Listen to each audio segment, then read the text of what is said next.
Entitled Aunt Karen demands to live in my new house and won't take no for an answer. I teach her a lesson with updates, posted by HuggyBear21. At the time, I had just purchased my first house, but told no one about it. I wasn't even dating at this time. It was a huge 3-bedroom townhouse well outside of the nearest city, and it came with 10 acres of land. Somehow, word had gotten around that I had just bought a house. I hadn't even moved in at this point. It wasn't long before my entitled Aunt Karen found this out and apparently made plans to move in and live there, despite the fact that I hadn't even moved in yet. It wasn't long before I got a call from her. First thing out of her mouth on this call was, not so much as a hello first, make sure I have a key when I arrive and move in. I'm like, excuse me, move in? Yes, I'm going to live there and I'll allow you to live there too, as long as you don't cause issues and get loud. I told her, no, you're not moving into my house and will be thrown out if you try. I'm packing my stuff now, she said, as if my word was meaningless, and I'll be there first thing tomorrow, and you had better have my key in hand then, and then she hung up. As a result, I called the cops, who put me in touch with the local sheriff's department, and I explained what was going on, so they told me they would have a patrol check the property from time to time and run off anyone that was not supposed to be there and would arrest those that refused to leave. As it turns out, my entitled aunt tried to go to the property that night and drop some of her stuff off, but she was caught by the patrol and they told her to leave. When she said it was her house, they told her no, it wasn't, and the owner does not want anyone on his property, having to threaten to arrest her if she refused to leave. She called my phone number within an hour at about 11 p.m. and started yelling about the sheriff running her off, and I just hung up on her and I unplugged my phone for the night. I got up at about 4 a.m. that morning and I plugged my phone in and found my voice message box full of repeated messages from her about how dare I not answer my phone and have her run off from her house. Yeah, she actually said her house. Later that morning, I called the sheriff again and I requested an officer be there at the house in case she came back and arranged a time for my arrival. On my arrival, a sheriff met me at the house, and it was less than 30 minutes until my entitled Aunt Karen arrived with a carload of her personals and immediately walked up to me and demanded her key. You're not getting a key and you're not living here, no matter what you think. She blew up at this point and started shouting how it was her house and she was going to live there whether I wanted her to or not. I just smiled, closed the door in front of her, and locked it in front of her. She, of course, tried to grab the keys from me, which I simply put in my pocket, and I told her, hey, tell that to the sheriff standing behind you. She screamed, bull crap, you're not keeping me out of my house. I looked past her, and then I said, well, see, what did I tell you? At that, a loud hurrah from behind her, ma'am, you have to leave the property or you will be arrested for trespassing. She turned with a sour look on her face, getting ready to unleash another tirade on whoever was behind her, and instead made a strangled sound and her face went white as a sheet. Ma'am, this man does not want you on his property, and as of now, you're considered trespassing and will be arrested if you refuse to leave and cease harassing this gentleman. Before you go, Auntie, she hates when I call her that, just because you want something does not mean you're going to get it, such as my new house, and if I ever see you on my property again without my permission, I will have you arrested and have your car towed at your expense.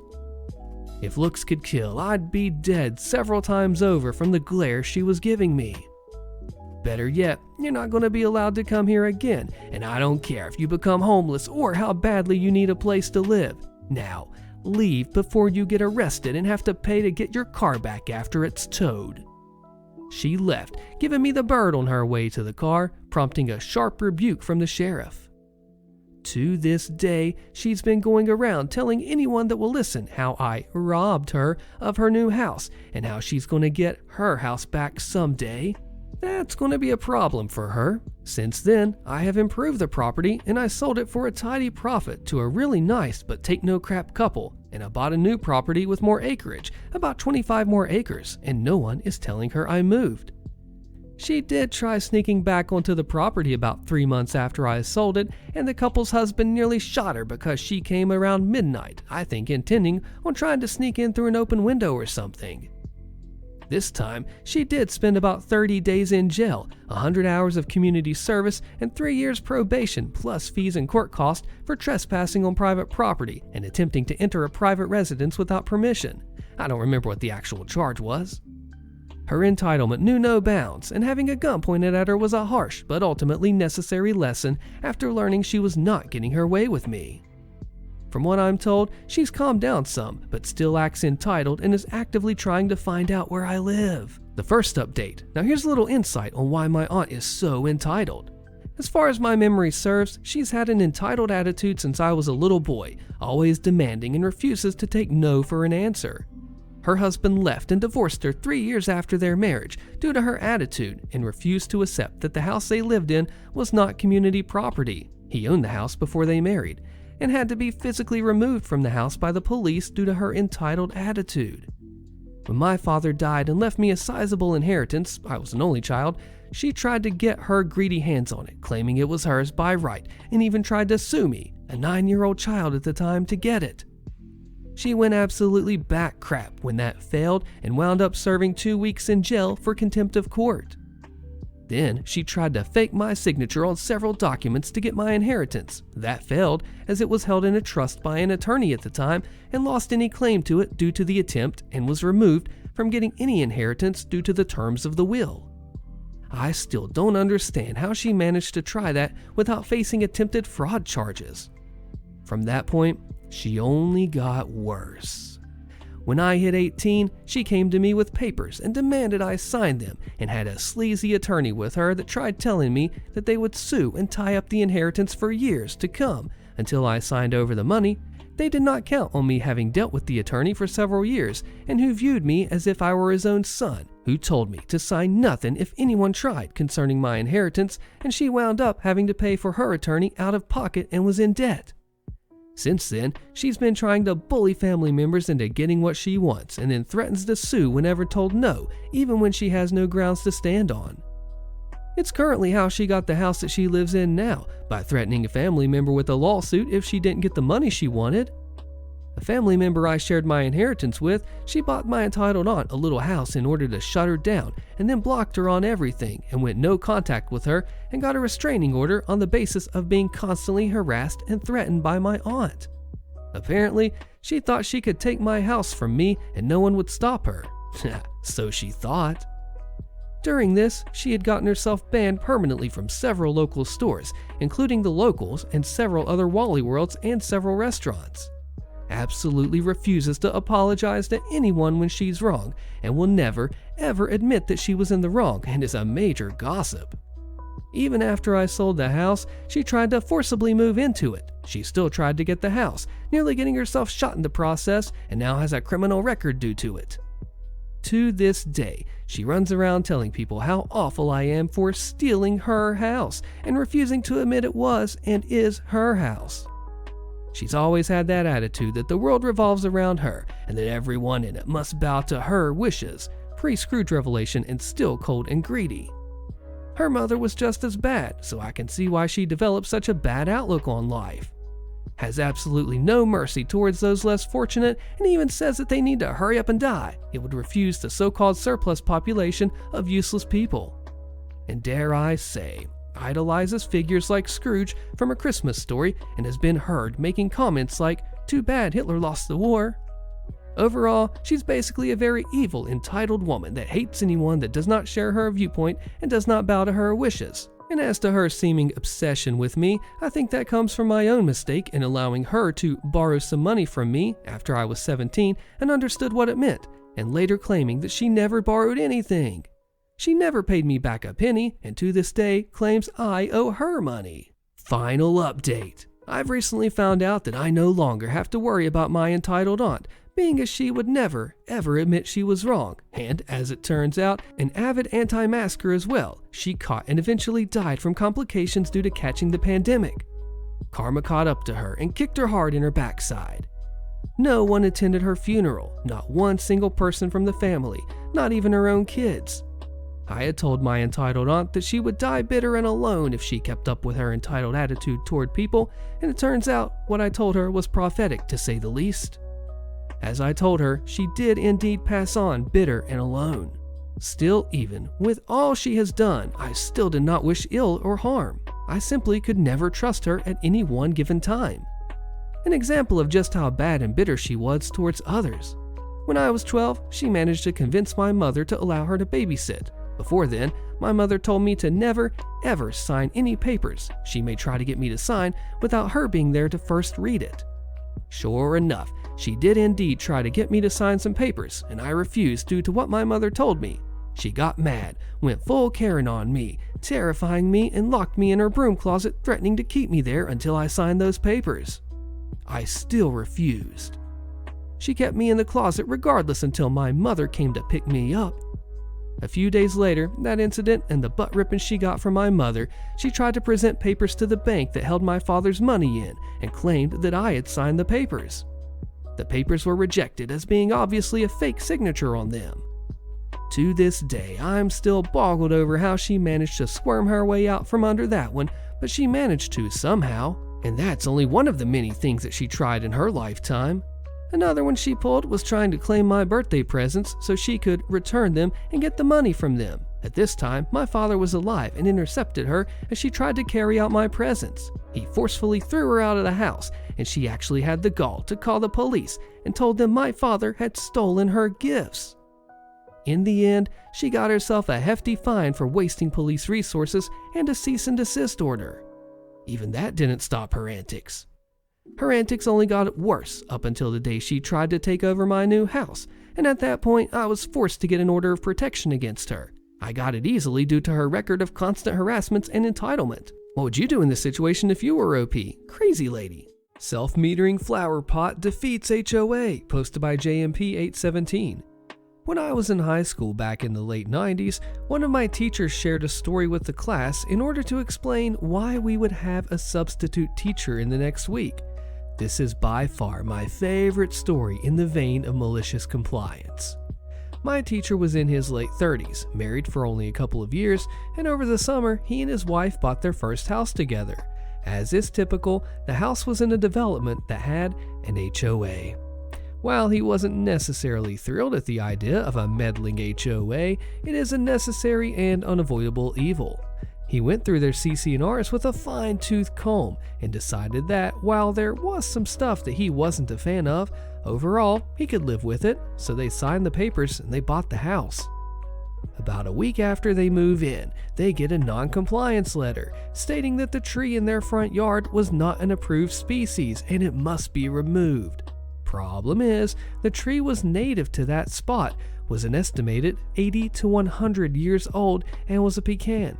I mention the type for two reasons.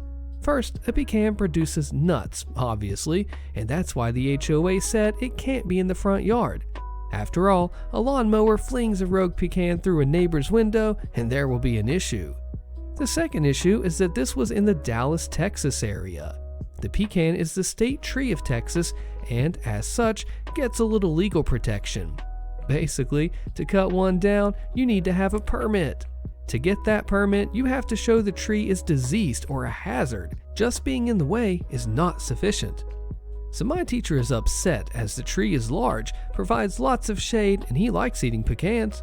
He writes back to the HOA, who turn a deaf ear and point to the CCR and refer him to their legal team for any further questions. He then contacts the county and state, who both come back with he can't remove the tree without a permit or he will face a large fine and/or jail. He copies that letter and he sends it along with his own letter in a certified envelope to the HOA lawyers. The lawyers come back that the CC&R is binding. He is not allowed to have fruit or nut producing trees in his front yard, but ornamental trees of flowers and flower pots, this part is important, are fine. If it isn't removed in 30 days, they will begin fining him. At this point, he gets his own lawyer and it turns it over to him. A couple of months go by and we are to the part of the story where he is explaining why there will be a substitute. He will be going to court to have a judge weigh in on the matter. The next week comes, and after the court hearing, he comes in and he says that basically he lost, as the judge ruled the CC&R did apply and that the tree had to go. However, since it was a native tree at the time of development, the HOA would be responsible for all cost of removal, not him as the homeowner. Now, Most people probably would have just let it go at this point. Sure, you lost a tree, but it isn't costing you anything. Not my teacher, nah. The man decided it was time to protest the overreaching HOA and their absurdity. So, he got to reading. After going through the CC&Rs thoroughly, he took a trip to Home Depot and bought some hose, fittings, and a nicer colored toilet. He sat the toilet up in the middle of the yard, right where the tree had been, and he ran the hose and the fittings to his outside faucet so that it was hooked up for water in, not hooked to a sewer. This is the front yard after all. He then dumped some potting soil in the bowl and planted some decorative flowers. It took a few weeks, but the non-compliance letter came in stating that he had house waste in his front yard and it must be removed within 72 hours or he would be fined. He wrote back that there was no house waste. They responded again and he stated they needed to come show him where this supposed waste was. The next day, an HOA guy comes out and points right at the toilet and says it cannot be there, it is an eyesore. My teacher responded, yeah, sorry you feel that way about my self-watering flower pot, but I see nowhere in the CC&Rs that state what style a flower pot is or is not allowed. The HOA guy gets verbally heated and threatens to call the cops, to which my teacher agrees. Having his bluff called, the HOA guy leaves. A week or so goes by, and the class that I am in is pestering our teacher every day for new stories on this. He said he got a letter from their lawyers, which he sent straight to his lawyer. His lawyer agreed with him that the CC&R in no way, shape, or form puts any qualifiers or limitations on flower pots, and as the flowers are clearly visible, it doesn't constitute debris or trash in the yard. A few back and forth things happen between the lawyers, and then the HOA moves for a trial, which gets the same judge as before. The judge reviewed the case and dismissed it as frivolous. He did put in his remarks or decision something along the lines of, while the defendant's choice of a flower pot is eye-raising and it isn't traditional, there's nothing illegal about his use of a commode as art in his yard. The plaintiff has failed to demonstrate any sound reason this would violate any existing rules and bylaws of their association. HOA story time. Clearly this is the perfect time to get to know the new neighbors. About 2 years after my family moved to a smallish university town in a southwestern state of the US, the acreage around our house was sold to developers. The building noise was awful a lot of the time, but we met some great people, the workmen on the various phases, not the real estate developers. Once the first part of the development was finished enough to have neighbors living in them, the house sort of next to and behind our house sold. The new owners were veterinarians. He taught at the university and she had just opened up a practice near our house. They had dogs, who apparently were not allowed into the house after dark. One of those poor dogs was an elderly spaniel who was blind and she would get lost out in the yard. My parents' bedroom is the closest to these neighbors' house. This city has an ordinance about barking dogs, letting your dogs bark all night and so on. And these neighbors also had a brand new HOA that specifically had fines starting at how many times the dog barked in an hour. Who was assigned to count the barks? I never did find out. But these vets let their dogs bark for hours. We asked them nicely to make it stop. Other neighbors would go and ask them to make the dog stop barking, but they just wouldn't. The HOA got onto them. Didn't seem to change anything. Even having the cops stop by and give them a ticket for letting the dogs bark for hours every night didn't stop them either. Mrs. Veterinarian told a cop and some neighbors gathered around that her dogs were angels and were not the ones barking. She would be kept up all night if her dogs were out in the yard barking all night. Clearly it must be someone else's dogs and her poor babies were being picked on. So a few nights later, my mom asked me to make a big batch of muffins. She set up the coffee maker and made up a tray that had everything needed to go have coffee and muffins with the new neighbors. That night, when the dogs started barking, Mom got up to work on some grating. About 2 a.m., Mom started the coffee and poured it into a thermal carafe. She made sure to make the tray look very pretty. And then she carried that tray all the way around to the veterinarian neighbor's house. She knocked on the door and rang the bell until they answered. And then, just as sweet as pie. She said, well, it seemed like the perfect time to really get to know them, since clearly no one in either their house or ours could sleep through their dogs barking all night. After that, their dogs didn't bother us at night. They made sure of it. In the long run, they turned into very nice neighbors, thankfully. Do you think the HOA should have done more to stop this, or do you think that the mom did the right thing? How would have you handled these dogs? I mean, I think dog owners should watch out for the dogs at night. What do you think? HOA passed a stupid decorating rule posted by Jack's Magic Man. Our board was tired of seeing people leave decorations up too long after holidays ended, so they passed a rule last July that we could only have decorations up 15 days prior and must be taken down 15 days after a holiday. Some people might think that that rule is okay, but I like to decorate for Halloween on October 1st to have the decorations up all of October.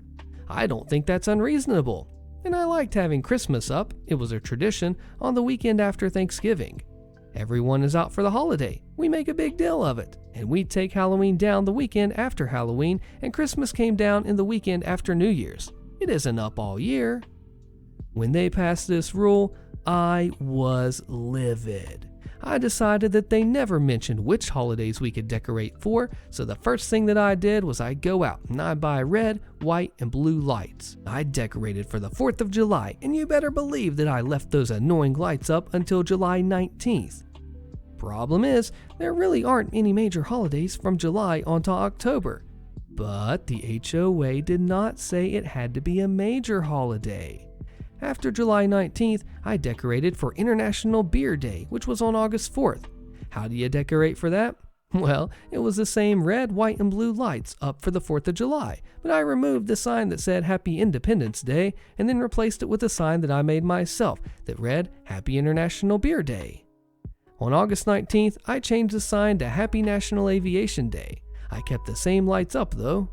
Next was Labor Day. Yep, just changed the sign again. On September 19th, I started celebrating Rosh Hashanah, because again, they never indicated which holidays we could decorate for. I removed the Happy Rosh Hashanah on October 1st and changed it to Happy Sukkot. But I went all out for that. I created a booth out of my Halloween casket decorations and put little figures taken from my Halloween decorations into them. I kept this up over the holidays, where I started with Veterans Day after Halloween and then went to Thanksgiving and Hanukkah. The board met March 8th, and they tried to pass a rule saying which holidays we could decorate for, but they couldn't get the vote when they tried to just include New Year's, Valentine's, 4th of July, Halloween, and Christmas. They didn't include any Jewish holidays, and our Jewish neighbors didn't like that.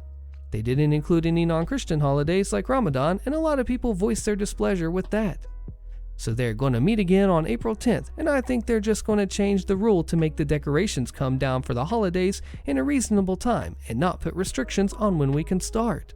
Now, I can sort of understand not wanting people to leave decorations up all year. You see a house with decorations up in March that were from Christmas time, but limiting when we could put them up is what made me upset, especially since it isn't very fun to have decorations up just 15 days before a holiday.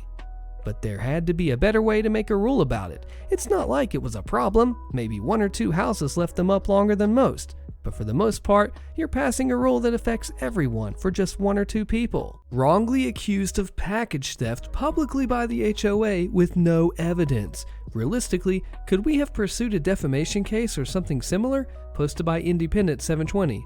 My wife and I were finally able to get enough money together to buy a condo unit in California near our jobs and family. It came with a monthly HOA fee of $600 per month. A high price, but depressingly average in our area. Pretty much from the start, we've had negative experiences with the HOA and their management company. Both of our cars were towed the day we moved in. I won't completely put that on them, as there are plenty of signs saying that cars without a permit would be towed. However, both we and our realtor told the HOA in advance what day we'd be moving in, and our realtor did mercifully help us recoup the towing costs.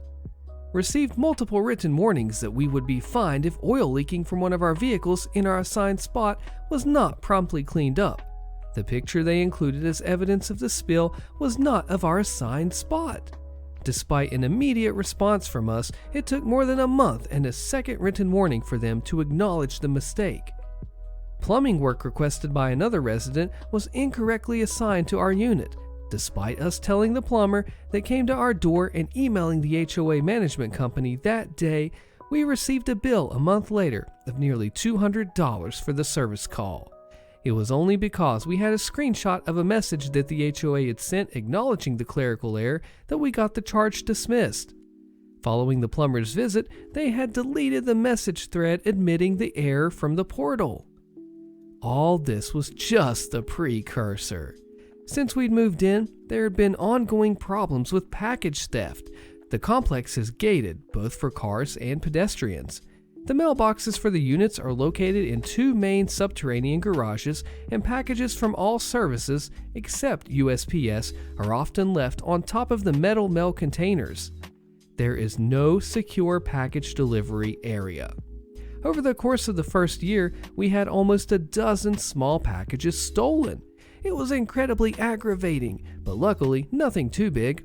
All things that could be resent at no cost.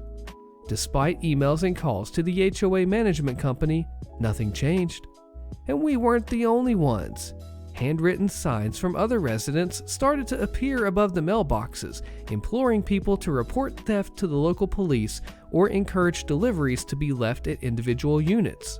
About a year ago, the tenor began to change. New typed signs appeared above the mailboxes from the HOA, instructing residents to report suspicious behavior to the HOA and police, make sounds to scare off potential thieves, take pictures, but to not confront anyone physically.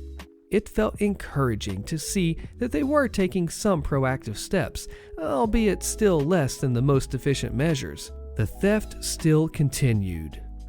About 2 months later, there was a dramatic update, a description of 2 suspects plus a license plate number.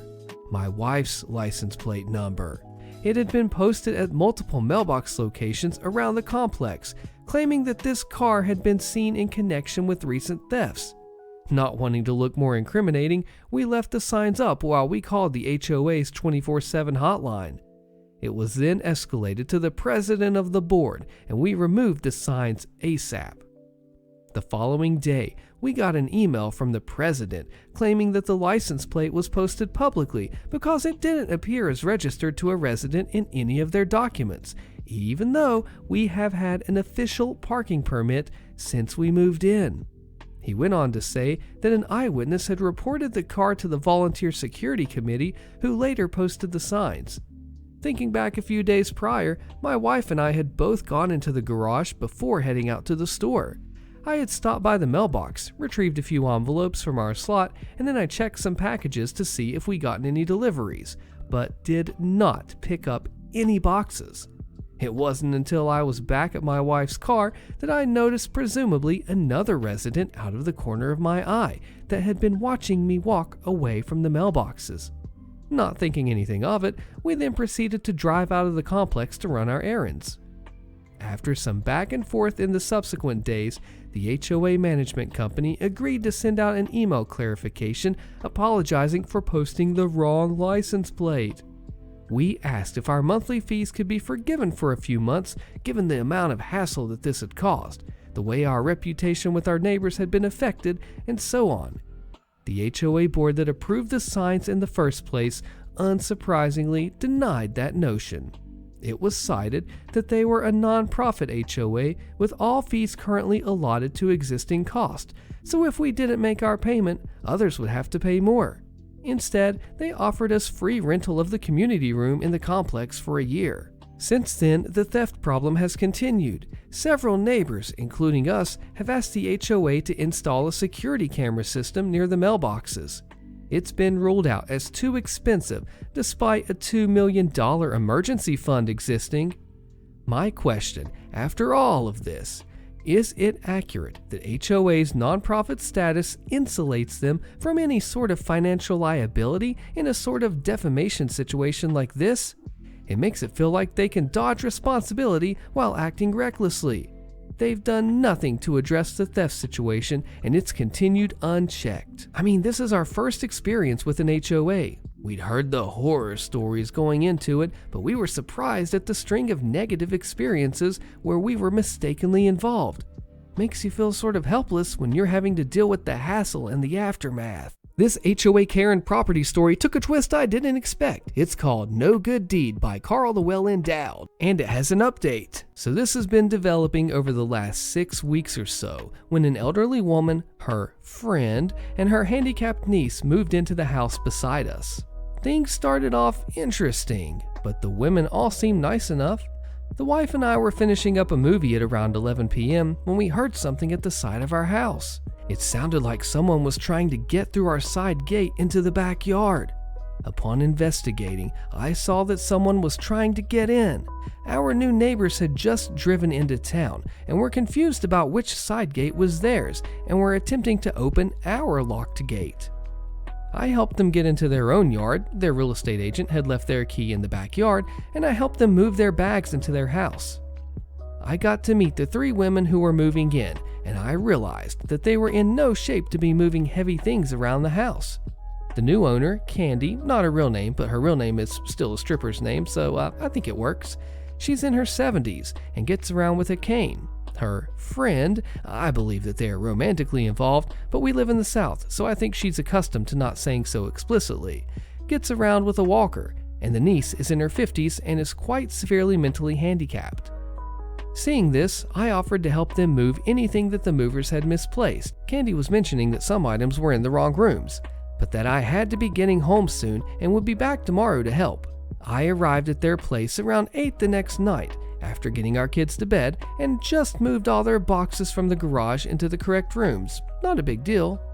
The real issue was that they had some large pieces of furniture that were misplaced, and I did not have a dolly to move them around on my own.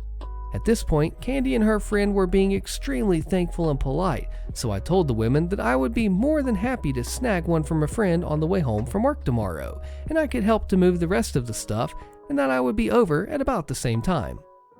Well, work the next day turned into a complete dumpster fire. I ended up having to stay at work until a bit after midnight to get everything done that needed to be done. When I got home, I wrote a note explaining what had happened and that I would still be willing to help move things when I got off of work tomorrow. After this, I never had another good experience with them. I went over the next day and I asked if they had seen my note, and Candy said, "Because you flaked, I had to hire someone to do this for me." I was completely taken aback, as this was a complete reversal from her original demeanor. 2 days later, Candy had someone setting up the internet, and as these are all new constructions, a new line had to be buried. The box which the line connected into for Candy's house and our own was a couple of feet on our side of the property line. As this was done on a Saturday, I was home while the line was being buried, and I asked the installer to run the line on the neighbor's side of the property line until he could turn it into a box. Neighbors had told him to run it along our pavers leading to the backyard about 2 feet over our property line. I'm sure he did not realize that he was on our property, but Candy did. The next week, we got hit with a fine from our HOA for leaving dirt from work on our property in our neighbor's lawn. Going outside, I saw that there was a small amount of sand right around where the buried line came into the box on our property. And when I explained to the HOA that this was caused by the installation of the neighbor's cable, the fine was dropped.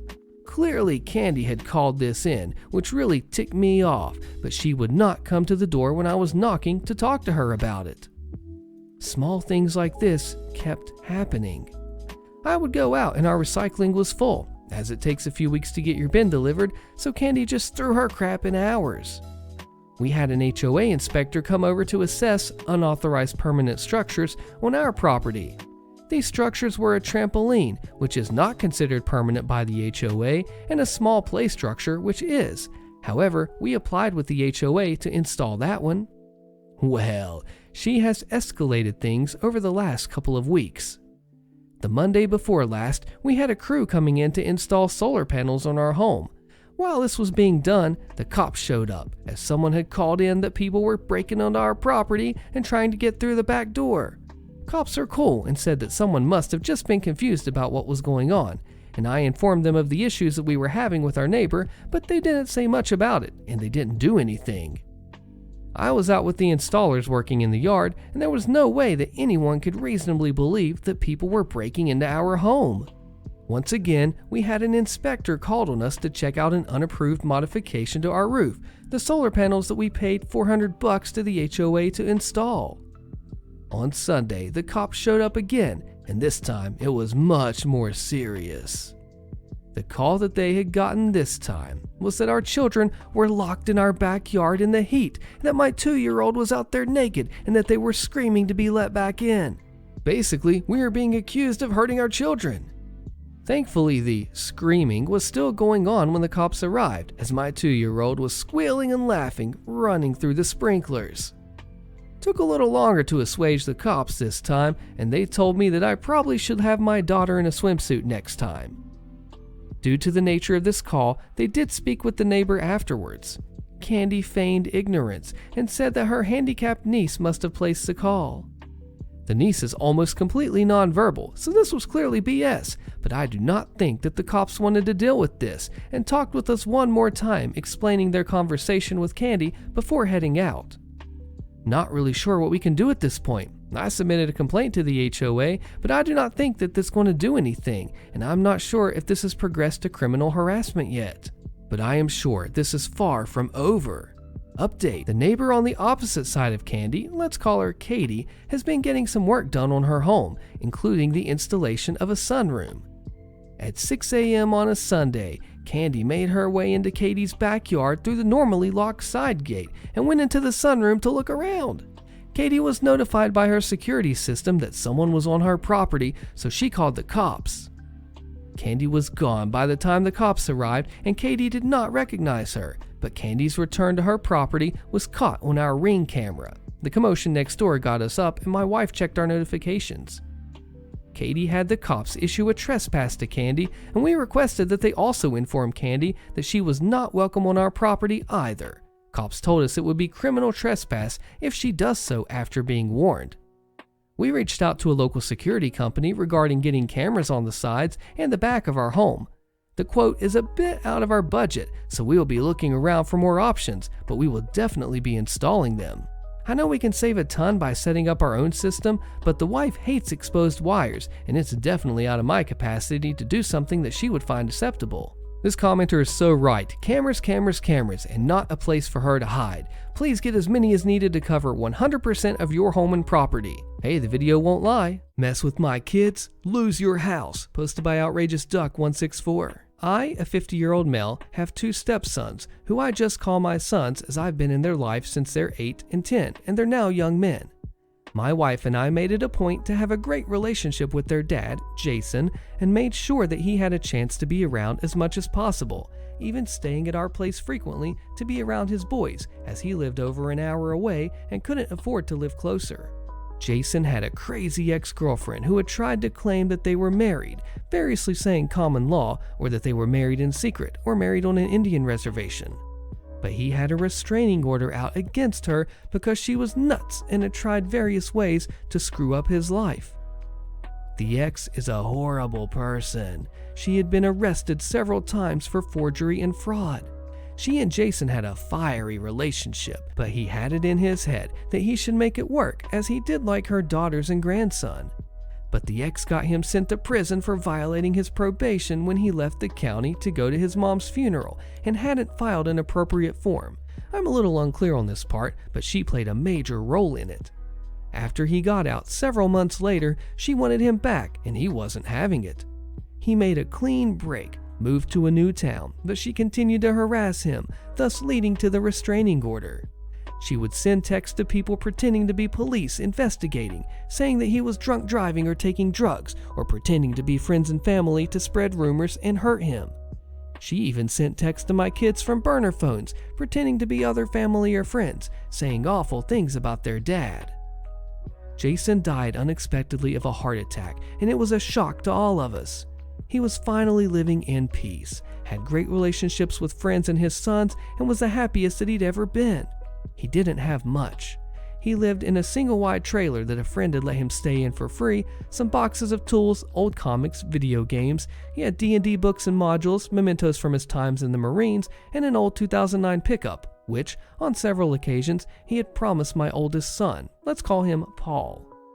Jason did not have a will, and my wife became the executor of the estate because, at the time of death, both the sons were minors and the sole heirs. We packed up the things out of Jason's trailer and took the truck, which had Jason's name on the title, but we had to wait for the death certificate to retitle it in Paul's name. But the ex called Jason's sister, demanding the truck, saying it was hers, and posting on Facebook that she was reporting it as stolen and so on, which really ticks me off. After we got the death certificate, we went to the DMV and found out that she had stolen the title to the truck by forgery, saying that she was the only heir and we couldn't transfer the title. My son was driving around with a packet documenting everything in case he was pulled over for driving a stolen vehicle.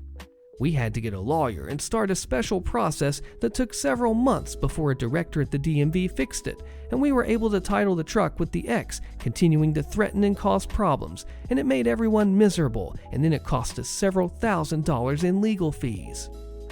Early last year, we got through probate court and the ex never showed, in spite of saying that she was the wife and the sole heir. The court declared the boys as the sole heirs and my wife as the executor of the estate in their names. Instead of showing up, the ex sent an email to the court saying that she couldn't make it because of work, she doesn't have a job, and that Jason was never around his kids. He didn't miss a single high school football game, home or away, and never missed a home track meet, and that they were just leeching off his SSI for the back child support. She went on with a bunch of other non-relevant crap just to trash my wife and sons, and pretty much said that it didn't matter what the judge said, that she should get everything. During this time, we found out that Jason's name was on the deed of the ex's house. In order to get a reduction in property taxes because of Jason's disabled veteran status, she had filed papers to put him on the deed, but not the mortgage. If she had just left my kids alone, we would have let it go, but she had pushed principal beyond the point of denial, so we filed suit for half the house. The property is worth about $380,000. We went to court-ordered mediation, and she rejected a mediated settlement of a fraction of the value, which we would have taken. In April, her lawyer dropped her, and so she got a continuance on the first hearing. She then claimed that she had found a will from Jason, designating her as the sole heir, in addition to another signed paper that she found as a quitclaim deed from Jason for the house. I did wonder if it was this or her not paying him which caused him to drop her. She was going to go back to probate court to reopen or appeal probate and needed time for that, which the judge granted. On Tuesday, finally went to court on the deed to the house. She no-showed. The judge had inquiries to the probate court and she never filed any papers. The trial lasted less than 10 minutes as the judge recorded the facts and awarded the estate half the property.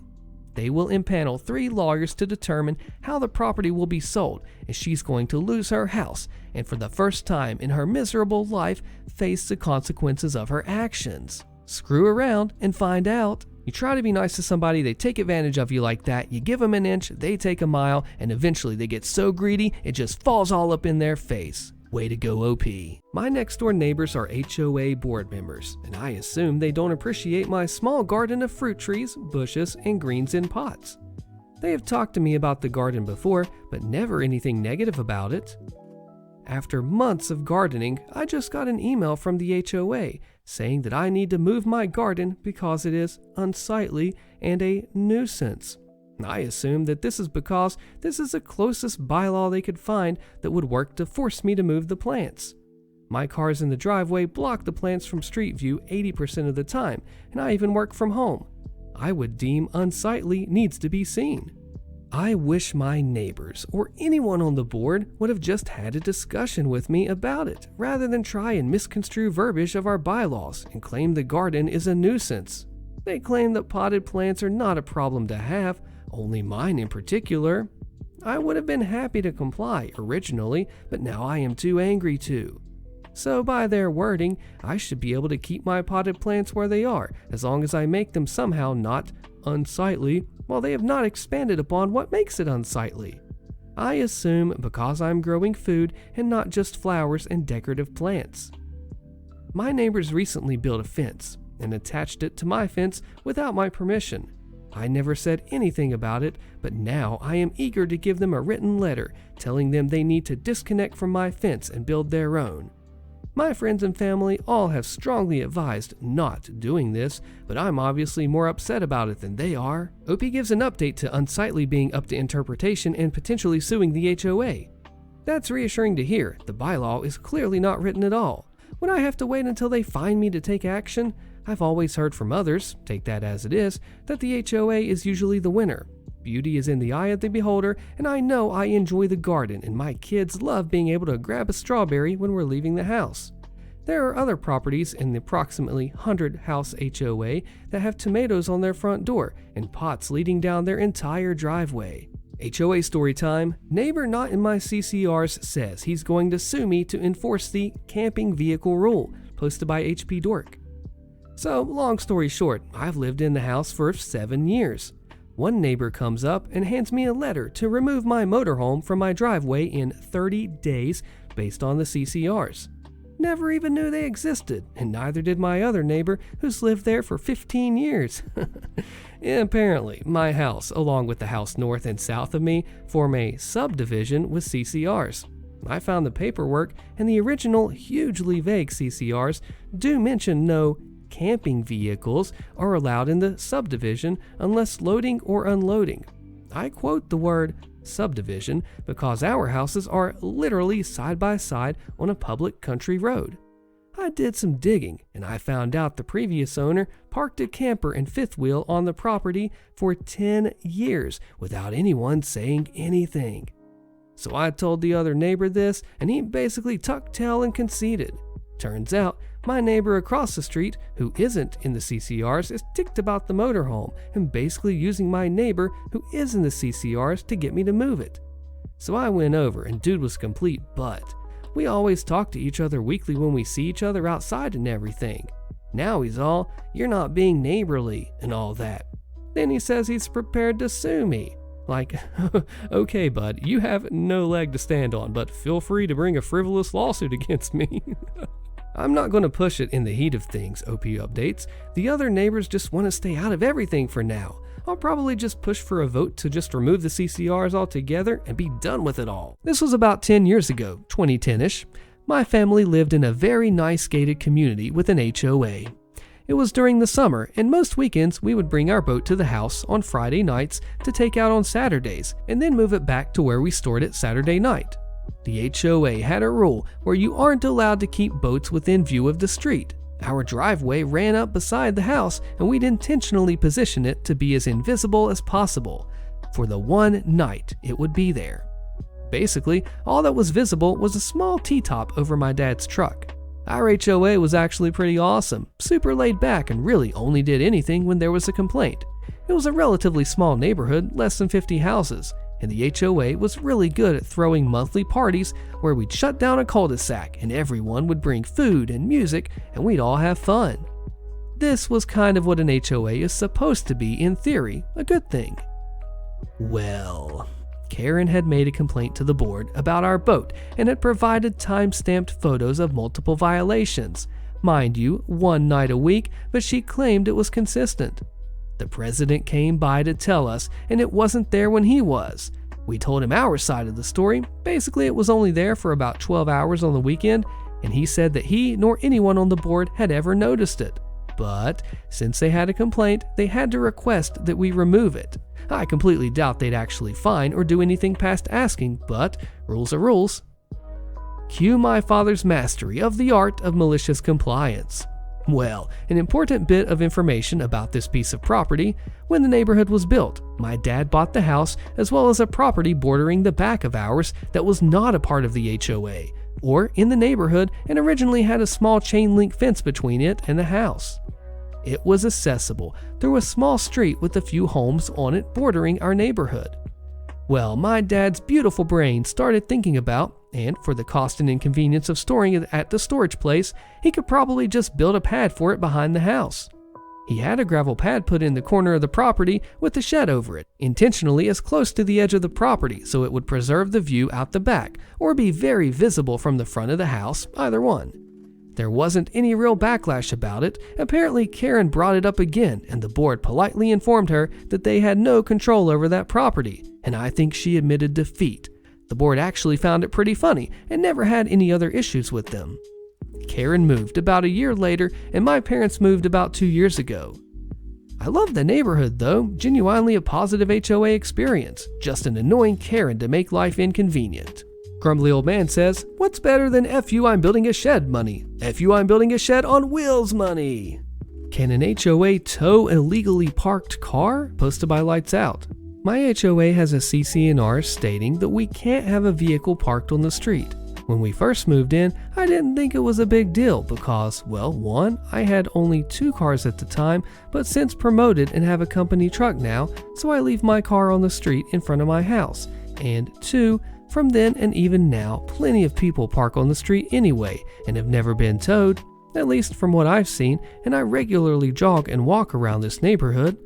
The issue here is I have the whiniest neighbors imaginable that ever since I got promoted and started parking my car on the street, they've consistently griped about how they can't back out of their driveway because of my parked car. I tried to be accommodating by ensuring that I park as close to the curb as I can, but I definitely don't want to leave my car parked in front of someone else's house. I also can't use my garage because I use it as a home gym. Woe is me, right? They've called parking police multiple times on me and told me I was fine as I was, and now has the HOA haggling me. The city owns the street, not the HOA, as I've called the municipality to verify this ownership. I really need to know my rights in case they don't chill out and try to tow my vehicle. Am I screwed because I signed their CC&R agreement, or am I okay since it's parked legally and the city owns the street? Commenter answers that if the street's not owned by the HOA, they have no jurisdiction over it, and OP says it's definitely not gated either. Hopefully that's even more of a leg to stand on. HOA harassment, posted by Vote for Lobster. I live in a small neighborhood of 52 homes. The HOA board is required to have a minimum of 3 members, but they have high turnover, including our president who just resigned this week. Right now, they have 2. 5 minutes after they send the email saying, our president resigned and we need someone to come on as our secretary for 3 months, so we have 3 on the board till the annual meeting. I received a second email complaining about grass clippings that blew off of my lawn, with a very dramatic overreaction, and my driveway needed power washed. This is one of the many I received this year. Let me be clear, I take good care of my property and I take pride in it. My driveway is under a huge oak, so yes, it gets a little sappy throughout the year, so I power wash annually in the fall before the leaves fall, because the sap is terrible in the spring and early summer. Their description was, it is almost black and dark gray all over, and instructed me to hire a contractor to power wash it. When they reference the subline of the bylaw they're utilizing, this is the line. Prevent the existence of any other condition that reasonably tends to detract from or diminish the aesthetic appearance of the development. Wow, what an outrageous overgeneralization. Can they not utilize that for literally anything they want? It's literally 2 old retired people in our neighborhood, and I've already received upwards of 10 emails. Snow, mailbox paint, stroller left in the driveway by the car, and so on. In your experience, do HOAs usually win legal battles with overgeneralized bylaws? I'm tired of complying and want to push back. This commenter gives the answer, drops the hammer, and says, they're begging for members, joined the board with 2 other reasonable residents, and put a permanent stop to their bullcrap. Nice. We got into a dispute with the HOA and sort of won. Here's the chain of events posted by Awesome Dad for Henry. The HOA issued us a violation saying there was a weed that turned into a tree in our front yard. We asked what they were talking about, and they sent a picture of a tree in our backyard. We told them that that is not a weed, but a cherry tree. We acknowledged it looked overgrown and weedy around, so we asked if we could remove the weeds and trim. They agreed, and we did just that. We trimmed the tree quite a bit. It's on a hill and close to our neighbor's property above us. He arbitrarily cut our tree down a year ago, and we got into a small dispute. He didn't ask. That was the problem. I thought it was all cleared away, but I guess not. It sounds like he's been complaining to the HOA behind our backs. So we trimmed the tree and removed the weeds. The HOA issued us a new violation, saying that it is a weed tree and it must be removed. We fought back and we told them that this is ridiculous. It's not a weed tree. We trimmed it like asked. It is selective enforcement and blah blah blah.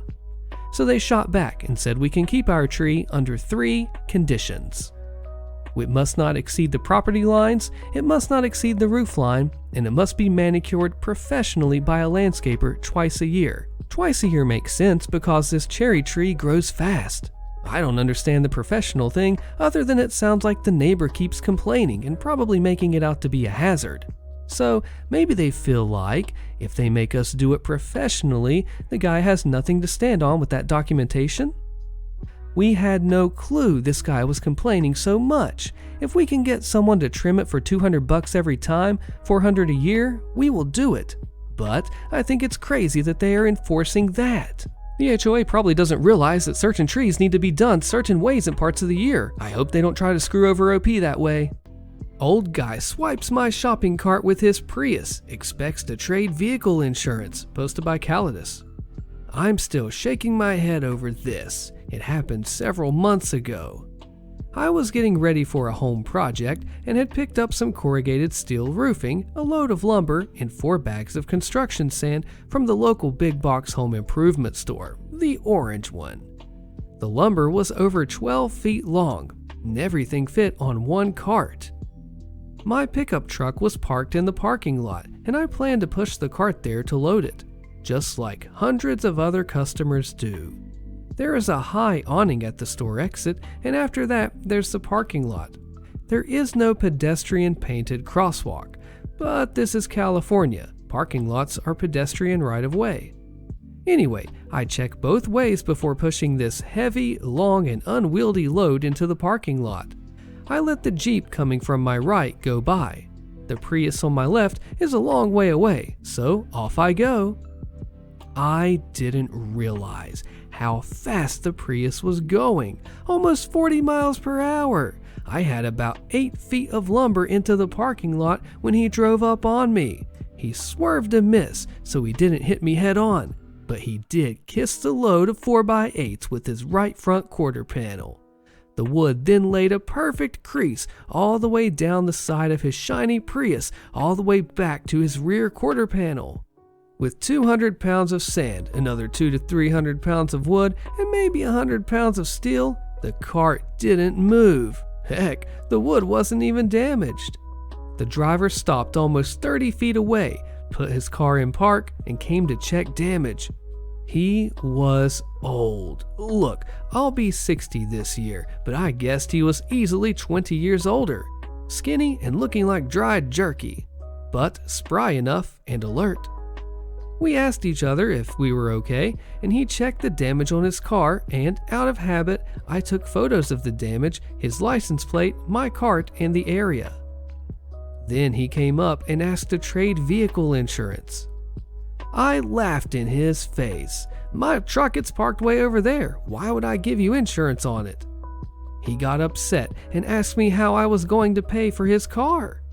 I pointed out that he technically hit a pedestrian in a pedestrian area, was going too fast, and saw me enter his path from 50 feet away. He had plenty of time to halt and let me cross. He was upset and then hit on the bright idea that maybe the store was at fault and liable for parking lot accidents, and he said he was going to talk to the manager. After he left, I decided I wanted to stick around and see what happened. But I needed my stuff loaded. So I left my cart parked out of the way and I brought my truck under the awning and started loading. The old guy and the manager came out, and once the manager understood what happened, she explained how the store was not liable. He talked about suing the store, and she shrugged and told him to, go ahead. The company lawyers would take care of it. But since he said lawsuit, she couldn't talk anymore, and she left. He came back over to me and asked, how was I going to make this right? I told him nicely that since I had no damage, I didn't need anything from him running into me. He said I ran into him. Really? look at your front quarter panel, and that he was calling the cops. Okay, dude, you do that. I know something about the cops in this city. Unless there's a shootout, a lot of money, a lot of drugs, or a body, their response time can be measured in hours or never. So I went back and finished loading my truck, and then I got in and sat in the AC to cool off. Finally, I wrote my name on a paper and my telephone number. I gave it to the guy and told him to give it to the cops when they arrived.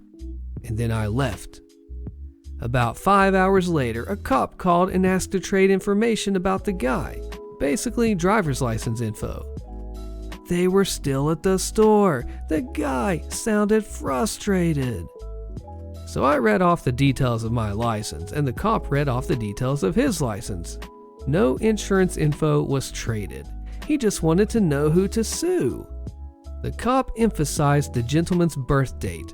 That's when I learned he was 98 years old. Good on him for keeping his license. The cop also emphasized that this was a civil matter and the old guy could sue.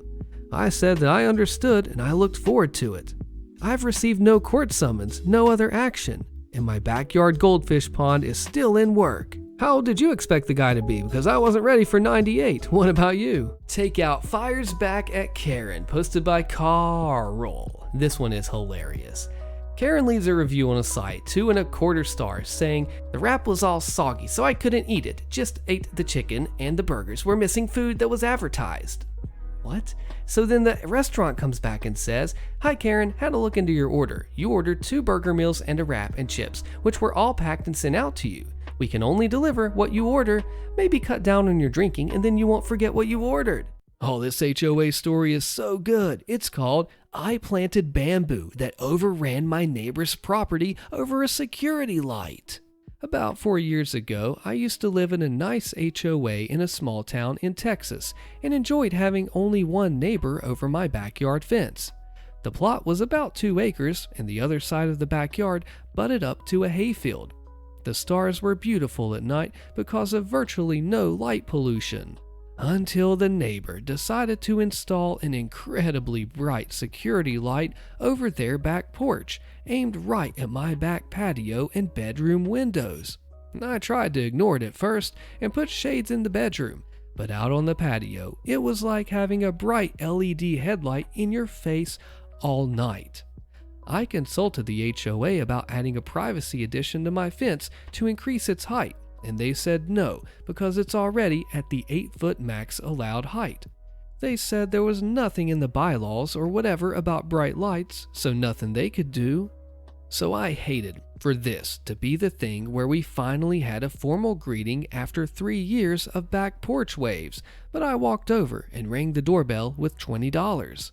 I politely explained how the light was causing the aforementioned nuisance and asked if there was any way that I could convince him to point the light down or in a different direction, and even offered to buy him a case of beer, the $20, out of goodwill, and even a new motion-sensing light. He seemed nice and agreed to point it down, but after waiting a month, nothing changed. I went back to have another polite conversation, and he said that he had changed his mind and was going to leave it on every night and leave it pointed as is. Petty revenge time. Needless to say, I was a bit upset that diplomacy had failed and started figuring out how to win. If the military taught me anything, there's always ways to adapt and overcome. So I started researching fast-growing plants to create big privacy walls and reading through the HOA bylaws and the city and state ordinances about what I could or couldn't plant and if there were any repercussions for encroachment across the property line. I quickly discovered running bamboo, despite being very invasive, would grow super fast to make the neighbor's house and light disappear from view, and there was nothing on the HOA state and city books to prevent me from planting it or cause legal recourse if it spread and grew on his side of the fence. The only thing he could do is cut anything that grew on his side of the line. So I pulled the trigger and planted a bunch of golden bamboo, which grows and spreads crazy fast in Texas and grows up to 20 feet tall. I didn't care if it took over the fence line because his house is 15 feet from the fence while mine was 50 yards away. So I planted a bunch right against the fence and only put root barrier on my side to prevent it spreading into my yard. Within 6 months, his house and light were gone from view, replaced by a pretty bamboo jungle row at the edge of my yard. Within 1 year, he complained that it was growing into his yard via mailed letters, and they went right into the trash with no response. He rang my doorbell once, and I looked at him through the window but just didn't answer the door. I unexpectedly sold my house and moved 2 years after planting for a career opportunity. It's been 2 years since I sold, and I just checked the property on Google Earth, and his entire backyard is bamboo. Well, this is funny. As someone who has dealt with bamboo, this is almost nuclear revenge. And you should mail him a stuffed panda and a flashlight with a card that says, "Thinking of you," unsigned and with no return address. I think this is great because it seems so innocuous and innocent, and then over time, it's one of those ticking time bomb long plays, right? Then OP just takes the win in a creative way that you can't see coming at first. What would have you done? Can the HOA tow a car from my driveway? Posted by MakerBlue. So I rent a house that's part of an HOA. I didn't know this when I signed the lease. I've been there for several years now. Well, my landlord is pretty laid back as far as landlords go, and that isn't an issue. Since I've moved in, I have always had 3 cars parked in my driveway. All are registered and insured and drivable. My landlord knows this, and it's never been an issue. 2 months ago, a lady that I never met knocked on my door and said that she owned the house next door, which also has renters. She stated that she is an HOA board member, and per the HOA, I'm only allowed 2 cars. I stated that I rent, and she said that she knew and mentioned my landlord by name. I stated that he knew of my cars and never said anything, so this wasn't my issue. My only concern is what my landlord allows, and then I ended the conversation. I called the landlord, and he stated to ignore her, that the HOA hadn't been active in over a decade, was no longer collecting dues, and the board no longer meets, and he was fine with the cars. This lady has been back twice, telling me that I need to remove one of my cars per the HOA. I've told her every time to contact the owner, as he had told me that it's fine. She has, and my landlord told her to leave me alone. This weekend, I got a typed letter left on my car from her personally, not on any type of letterhead, that if I do not remove one of those cars, it'll be towed. My landlord has again told her to leave me alone. He cannot find the bylaws for the HOA, but again insists that it isn't active. Any advice here? Can they tow my car? Commenter says, and OP replies to call the cops on her for trespassing and harassment if she continues, and keep a record of the messages from your landlord and find out if the HOA is actually defunct. OP says, my landlord has said at this point to go ahead and have her trespassed. Yeah, make sure that HOA is defunct and then go for what you need to go, but be careful, OP. Help getting HOA to repair damaged fence and dry rot, posted by Writer's Block 21. California condo. HOA is responsible for fence, roof, home exterior, and all common areas. The fence was damaged over time from trees growing along the fence line on my side of the fence. Cut down the trees and contacted my HOA for help about 4 years ago. I was advised that I would need to fully remove all trunks from the trees that we cut down, and then they would have someone come out to repair the fence. In February of this year, I reached out to let the HOA know that I was planning on selling my condo in May. I advised them that the tree trunks had all been removed and that the fence was ready to be replaced. I noted that I was selling in May. Fast forward to today. 4 companies have been out to give bids, and I have been requesting updates frequently. The fence is still not repaired. What should I do? This issue caused a delay in listing my condo for sale. I am finally out of time and will be listing it Monday, and the fence is still broken. This is affecting my ability to sell my home. Any insider tips are welcome. An update. Thank you so much for the variety of feedback. It helps a lot. Just to clarify the my trees part. The trees were there when I purchased the condo, and when I noticed the fence damage, I did assume that I'd be responsible, as I'd purchased the home with this issue.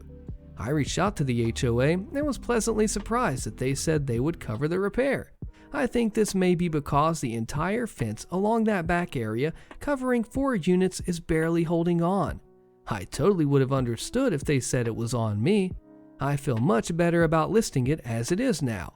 This is the first place I'm selling on my own, and I have been really worried that people would just see that fence and nope out of there. I feel much more hopeful now. This commenter gives a different twist. Okay, but even if the HOA is responsible for fencing, why would the HOA be responsible for the repair cost if it was OP's trees that caused the damages? My HOA would be making the owner responsible for the repair cost in that scenario.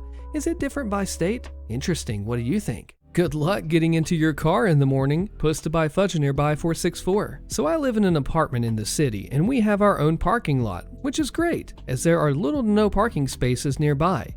Up until a year ago, the individual parking spaces were not labeled, so sometimes people would just leave just enough space for your car not to fit in between. My next door neighbor, she's in her 40s I think, who is the Karen of this story, would constantly do this, which would drive me, my dad, and most of our neighbors insane.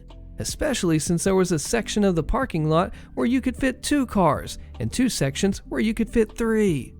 She even hit my car a few times, which I personally never saw, but I did see my car paint on her car. My car is the only car that is that specific color in the entire parking lot. For some background, I'm 20 and female, and I got my driver's license in January 2022 when I was 18. Now, I may be somewhat inexperienced, but I dang well know how to fit my car into tight spaces, especially since my school's parking lot was also unlabeled and teenagers absolutely do not care to leave space for someone else to park next to them. And my classes often didn't start until 9 or 10 a.m., so by the time that I would get to school, there were either no or really tight spaces left for me to park. I know how to fit a smallish car into a very tight space. Back to the story. For 10 years that we have lived in that apartment, we've had a problem with Karen and her parking, her dad too. She drives a large SUV, while my dad and I drive a station wagon and a coupe, respectively. Karen loved to park in the part of the lot where you could fit 2 cars, but since she's a bad driver, no, she is really a bad driver, I've seen her drive, and a jerk, she would constantly park in a way that you could maybe fit a motorcycle next to her on either side. The same was with her dad up until the individual parking spaces were labeled. Her dad would actually park between the lines and you could fit a car next to his, which was surprising, but not Karen. She continued to double park. She even parallel parked a few times, taking up 3 parking spaces. After a few months, she started parking a bit better, sometimes over the line, but not in a way that my dad and I had problems fitting our cars next to her. Now, my dad and I can be extremely petty people, so even before the parking spaces were formally labeled, my dad and I would occasionally park as close as possible to her car, so she couldn't get in as easily. But you see, my dad's a big guy, 6'2", 200 pounds, so he couldn't possibly park as close as I can and still be able to get out of his car. I, on the other hand, I'm 6 feet and a measly 130, 140 pounds. Basically, I can fit into and get through extremely narrow spaces with ease. Karen is a few inches shorter than me, but at least 30 pounds heavier, so my dad parking next to her would just be an inconvenience. But me parking next to her as close as I can means that she has to enter through her passenger side door. I've seen it happen a few times since one of the windows in our apartment overlooked those particular spaces. It was hilarious every time, and she couldn't say a word to us because she got herself in that mess. Last year, I left for college and I left my car at home, and my dad drove my car more than his. And when I would go back home for the weekend or the holidays, Karen wouldn't know which one of us drove the car last, and she didn't have the guts to berate my dad. But I am certain that she would try to berate me if she ever saw me getting out of my car. For actual years, I've waited for the perfect opportunity to completely block her from getting into her car, and lo and behold, a few weeks ago, I was coming back from my boyfriend's house and I saw her car was over the line on the driver's side. The parking lot was half empty, but I gladly squeezed my car in reverse. She never parks in reverse, next to hers, to the point where even I had trouble getting out. I even had to fold my side mirror so she doesn't rip it out while backing out. This would inconvenience her cause she would, yet again, have to get in from the passenger side. But when my genius of a father came back to work, he, as he told, wanted to park closer to the entrance, but caught a glimpse of my car and the proximity of it to Karen's, realized what I had done, and proceeded to back into the space on the other side of her car as close as he could without damaging her side mirror, completely blocking her in. He entered the apartment and started laughing, asking me if I did what I did on purpose and informing me of what he had done moments prior. The only part of this story that I regret is not seeing Karen's reaction to her situation in the morning and her trying to get into her car. On the bright side, I don't think I've ever seen her park over the line since then. Maybe she learned her lesson after a whole decade. This commenter says, haha, that's awesome, and this is truly as petty revenge as it gets. I mean, this idea is a classic, although I do wonder, what if Karen had an emergency? What would happen then? Weird neighbors, can I do anything? Posted by Fresh Made Dumplings. Yum. Just to preface, my family and I have been living in the same neighborhood for over 20 years now, and we've never had issues with anyone. Our neighborhood is quiet and mostly consists of older people and families. Everyone minds their own business, or they're cordial with each other. So this family moved in about 2-ish years ago, and I am 99% sure that they rent the home. The family consists of a father and, I don't even know, 6 or 7 kids? 4 or 5 of them are teenagers and young adults, and there are a few young children. I don't know if the kids even go to school because I see them all the time. I think for a living, they pick up used items and sell them as they often do yard sales, which I don't think they're allowed to do, as we live on a major road which can be hazardous when people stop to park to buy things. Not sure if I explained that well. They always have older cars and have car troubles. I've noticed that people come to look at their cars, not sure to help them or to check out the cars before buying them. Anyways, they've gotten into an argument with the neighbors to the right of them. We know them and we grew up with them, and they're nice people, sanitation workers, and random people. They're loud, and I oftentimes hear them yelling at each other. They ride their dirt bikes around the neighborhood. I've called the cops on them a few times because of this, but obviously not much happens from that as they continue to do so. I've spoken to other neighbors about them before, and we've agreed that they're weird and give people dirty looks. I've only interacted with this family once when one of the young kids kicked a ball onto our property and one of the older siblings asked if I could retrieve it. Things with that family started getting worse when one evening while I was watering my plants outside this past May, one of the older girls drove by and called me a dirty you-know-what. I have it on camera. I told my friend about it and she suggested that I file a police report in case something happens, which I eventually did. To continue, this family is friends with this other neighbor. Let's call her Emily.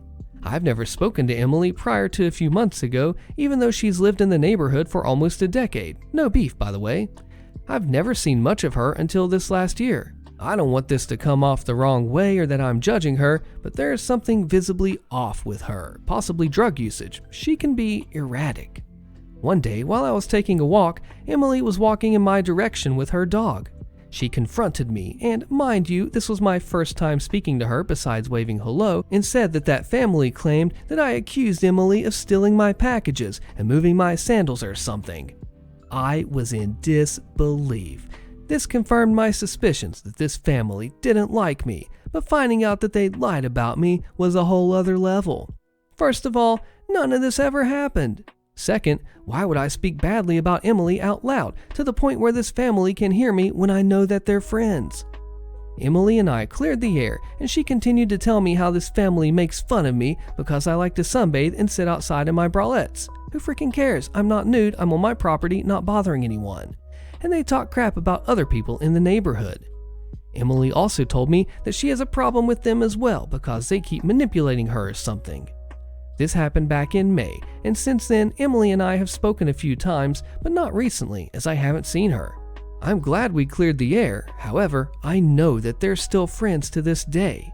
It's absolutely wild to me that these people have this much hatred towards me, even though I haven't done anything to them.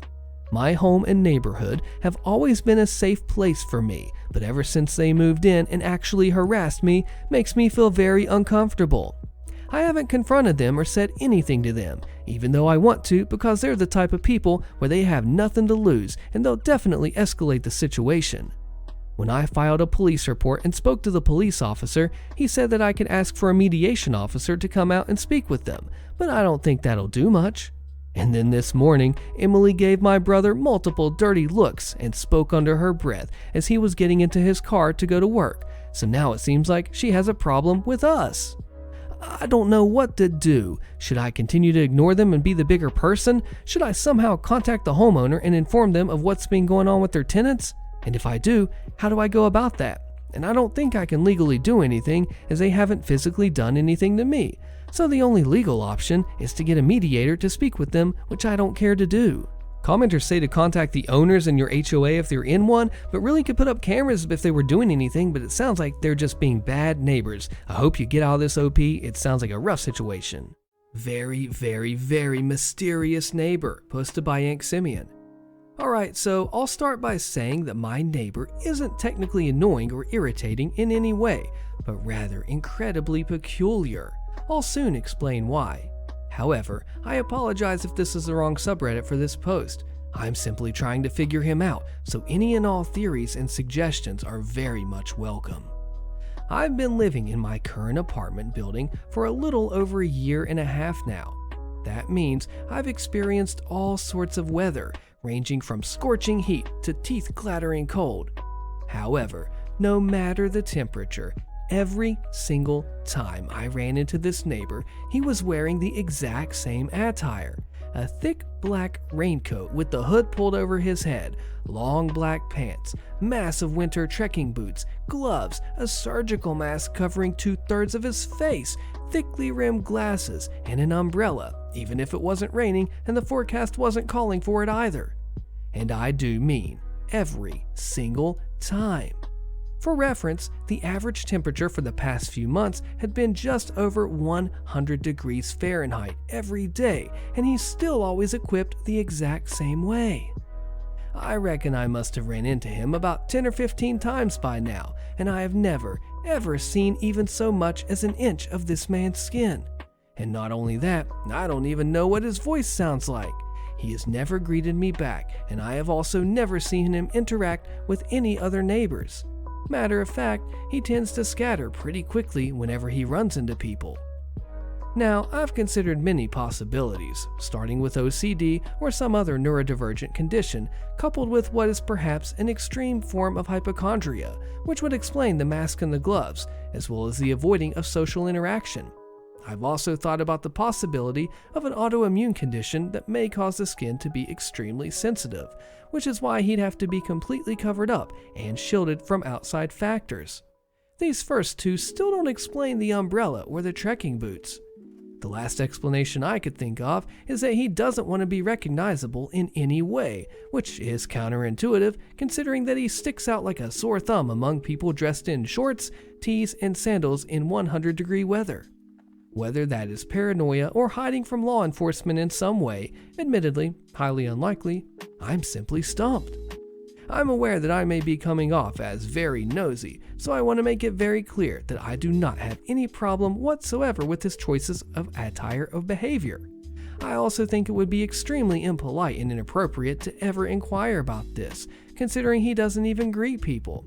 So, I'm writing this in hopes that y'all will weigh in with your theories, which may start interesting discussions or maybe dwindle my curiosity on the matter so that it won't keep me up at night anymore. Just kidding. Sounds like sun allergy. I got that too. I have to wear long sleeve shirts and pants even in hot weather, and I should get an umbrella, but I'm weird enough. Other posters say witness protection program or a burn victim, which are other options. This is a crazy HOA story with a massive update of illegal businesses and fines, and oh man, you gotta hear this. It's called Revenge of the Roomba. Get ready. So I moved into a downstairs apartment that's fairly soundproof. I haven't heard a sound from my neighbors to the sides, and my next door neighbor only occasionally hears her very large upstairs neighbors. But mine, oh boy, I lucked out. Even though the apartment expressly forbids it, they've run several illegal and noisy from-home businesses out of their apartment upstairs, furniture making and commercial cooking being the loudest. They also wear cowboy boots in the apartment while stomping around until 2 a.m., all while making furniture or loudly unpacking and running industrial kitchen equipment till that time as well. Every time I finally prove to the HOA that they're running a particular business, well, they just switch it up. I've also tried reaching out to them, but they've pretended that they couldn't speak English. I've seen them speak to others in perfect English. Their recent venture has what sounds like a router running for 5 to 8 hours a day. Still stomping in cowboy boots though. They've banged and stomped and whatever so loud that my dishes rattle and my ceiling shakes. But now, just recently, they stop at 10 p.m. because the main couple had a baby and they go to sleep earlier. So tonight, my petty evil plan begins. I moved my bedroom from under theirs into my office. In my old bedroom, I've placed random wooden boards that butt right up against the ceiling. Each board is of a different thickness for maximum screwery and sound difference. I then closed the door to that room and set my Roomba loose in it. This isn't a new style one that maps a room. This is the old school heavy Terminator style that just bangs into things until it dies. I'm now sipping on a whiskey sour in my bed while giggling every time I hear a new board vibrating straight into their floor at 1 a.m. Big update time. So it's been a long, odd war. The Roomba board resonance forest got an immediate reaction. The upstairs neighbors went to the HOA to complain about me running industrial machinery all night. They also said that I was, quote, not a very nice man, end quote. The HOA suggested that we have a mediation meeting, which I was all for. I told the HOA that I had plenty of evidence to present, but this meant that I very quickly had to take down my Roomba forest because part of this mediation is to check both apartments. After about a week or so, suddenly the idea of a mediation meeting went away. The HOA would be of no help. I was told that I would have to directly deal with the management group that managed the upstairs unit. After calling the management group, I was basically told that there was no proof of them running any sort of business and that I would have to just deal with what is usual upstairs noise. During this time, the upstairs neighbors also get a puppy that they leave alone and don't walk, so it constantly cries. When I bring this up to the management group, I'm told, well, it's a service animal, so drop it.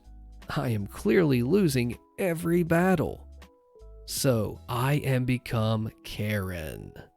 I emailed the management group asking them what would be considered excessive noise. For example, if my dishes are rattling at 1 a.m. or banging so loud that echoes can be heard.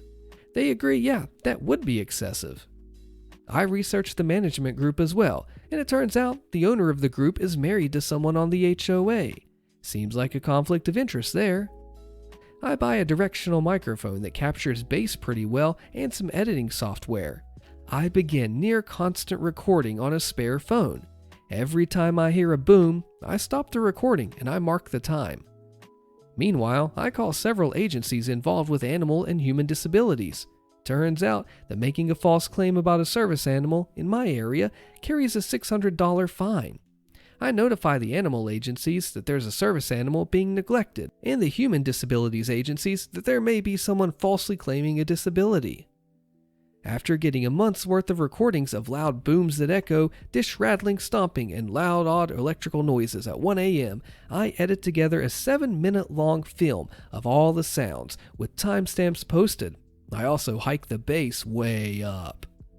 I emailed the video clip to both the management group and the HOA, requesting that this video be reviewed immediately, implying that I've emailed both since the two, supposedly individual groups, are all for intents and purposes the same because of the marriage. The management group finally admits that, yes, this is excessive noise, and they will be speaking with the tenants about after-hours noise and excessive banging. The noise dies down, but not completely. Yet. I mentioned to the HOA and housing management that I've also started a complaint about the loud, neglected puppy. I tell them that I've notified them because they may want to have the proper paperwork in order, as making false claims is a $600 fine. I mean, I don't know who would pay the fine, it could be anyone that's made the claim. And suddenly, the dog is gone. I really hope the scumbags at least rehouse the dog responsibly. The final stroke is that I've taken advice, and at the start of all this, I've contacted the health department. At first, they seemed to be of little help, saying that they would look into it. Right after the management group finally admits that the noise is excessive, I get a call from the health department. 3 calls, actually. They inform me that, after reviewing my report and findings of their own, that there does seem to be a legitimate concern, that they will be contacting the neighbors upstairs. The next call from the health department is them telling me that they have issued a cease and desist to the upstairs neighbors, also telling me that if I notice anything that shows that they're still running a commercial kitchen, to notify them. I still hear the occasional loud footsteps, but no more entire days of banging, industrial equipment, stomping and hammering, and food loading and unloading. In fact, they are now gone most of the day. I'm assuming running an illegal kitchen somewhere else out of someone else's home, because I have seen them occasionally move a bunch of commercial-grade kitchen equipment from their apartment into a van. I won't lie, the truly petty revenge part of me wants to follow them one day to see where they have the new kitchen and where they're selling the food so that I can report them again. Don't you just love whenever you get abused by this HOA here and you fight back? I mean, the OP got some balls to be able to do this, right? This takes guts. What would have you done? Lawyer up, or am I wasting money? Posted by No Escape Plan. I've posted about this issue before, but I'm not sure what kind of action I could take to deal with the HOA president. We apparently have rules state no residents should park in the guest parking spots. A few months back, I parked in one due to an issue with my garage door, and at the time, the enforcement wasn't there, as a few neighbors were parking in those spots daily with no citations. But guess who received one? Me. And since then, supposedly a parking enforcement committee was established. One person is running it. A young dude with a nasty attitude, the kind that once upon a time didn't clean up after his dog, and the same HOA president berated him, called him names, and threatened to expose him. Go figure, they somehow made up. Fast forward, this person saw me parking in the guest parking. I did it deliberately because I'm tired of the bullying. I only went inside my residence to grab something, and I'm going to leave within 5 minutes. I come out, and this guy is hostile, telling me I can't park. Well, I said, fair enough, but a few minutes do not constitute abuse. The bylaws aren't specific. I said, no worries, and I proceed to ask him, why is it only an issue with my vehicle, and yet every other car is allowed, specifically one that parks in the closest guest parking to my house? The guy happens to be his direct neighbor. His excuse is, he never sees the car parked there due to his work schedule. Complete bullcrap. I've seen you see him drive by while the car is parked in the guest and no one bats an eye. I've sent numerous letters to the HOA about this selective enforcement with no replies. I contacted the HOA president weeks ago. She replied and denied selective enforcement and stated the vehicles in question have been given 2 weeks' notice to not park there. It's been a month and they still park there. The owner of that vehicle sits in his car and smokes MJ that fills up the street. Walking up to my house, it's everywhere. Plain disrespectful. I'm fed up of the selective enforcement. Attending meetings does absolutely nothing. The president's on a power trip, and I'll never get enough votes to add a board member or amend the rules. I'm entertaining the idea of having a lawyer address them with a letter that'll force a reply. But then what? I can absolutely prove that selective enforcement, as I have time-stamped pictures of the same vehicles over and over in the guest spots, and I have the email stating they won't be parking there after X date, yet they still do. I've heard from some that this will be a losing battle. They'll just continue to harass you even more and start fining for every little thing. Lawyer up or give up. It's a tough situation, but you know what? If you talk to a lawyer and ask them if this is a case that they're willing to take on, that'll let you know what you should do. I'm not a lawyer myself, but definitely they would have more insight on this one. What do you think? Sliding glass door is broken in a condo, and the HOA was responsible for the repair and replacement, but after months, it's still not replaced. Posted by Dukester. So I live with my wife and 6-month-old son in a condo on the 2nd floor, Illinois, 100 plus unit, big condo building. We have a sliding glass door that currently does not close completely. We let our management company know months ago that it was not closing. Since then, and a ton of back and forth over the phone and email, they have sent someone out twice to look at it and repair it. P.S. It states clearly in our HOA that they are liable for repair and replacement of all doors and windows. The first guy, their handyman, screwed around with it for a while and then said it absolutely needs to be replaced. 3 weeks later, after sending multiple emails, they finally sent out a contractor to do measurements and order a door. Contractors couldn't believe we've had this door broken and open for so long and agreed that it should have been replaced a long time ago. That was the week of the 4th of July. Since then, and getting way more aggressive in emails to the management company, they wanted to board up the window, which I said absolutely not, as if there's a fire in the hallway, that would be our only way out, and have dragged their feet some more. I contacted the contractors who did the measurements, and they said that they're ready to do it, but they need the green light from the management company.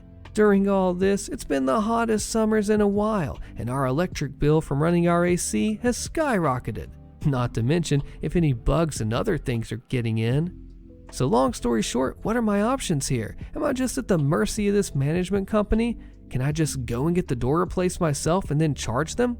Can I back charge them for my AC being on 24/7 and running up my electric bill? This commenter drops the hammer of truth here, says, I'm on the board of a small community, 132, of single-family homes. If I was on the board in a community like this, I would want to know about this as soon as possible. You have a child, and this is about safety. God forbid something happens, and then the HOA and the management company are sued. Please contact your board ASAP. Good luck and keep us posted. Absolutely escalate this situation, OP. Good luck and be careful. Stalking injunction violated. What's next? Posted by Rivethead99. Let's start from the beginning. Over a year ago, my neighbor started acting weird. I tried being neighborly and conversed with him when he'd engage, but unfortunately, he got too comfortable. One day I come out to smoke, and parked in front and across my driveway is my neighbor, clearly struggling, unsure what was happening. I asked him if he was okay and if he needed help. I couldn't tell if he was emotional or something else, as he went rambling about everyone being against him and people spying on him. I offered to drive him to the hospital, and he said they were against him too, so I stupidly extended an offer that, if he needed to later, I could take him, and we parted ways. Fast forward to later that night, once again going out for a smoke and talking to the missus, and then she asks, where's the truck? Well, come to find out, the GPS, as it's a company vehicle, he took my truck to a different city hospital 1 hour away. Somewhere in his mind, he took my offer as an invitation to take it, and unfortunately, I left the key in the truck. After that, it all went downhill. He attempted to make amends, but I stuck to myself and stayed friendly from a distance. Hi neighbor, type deal.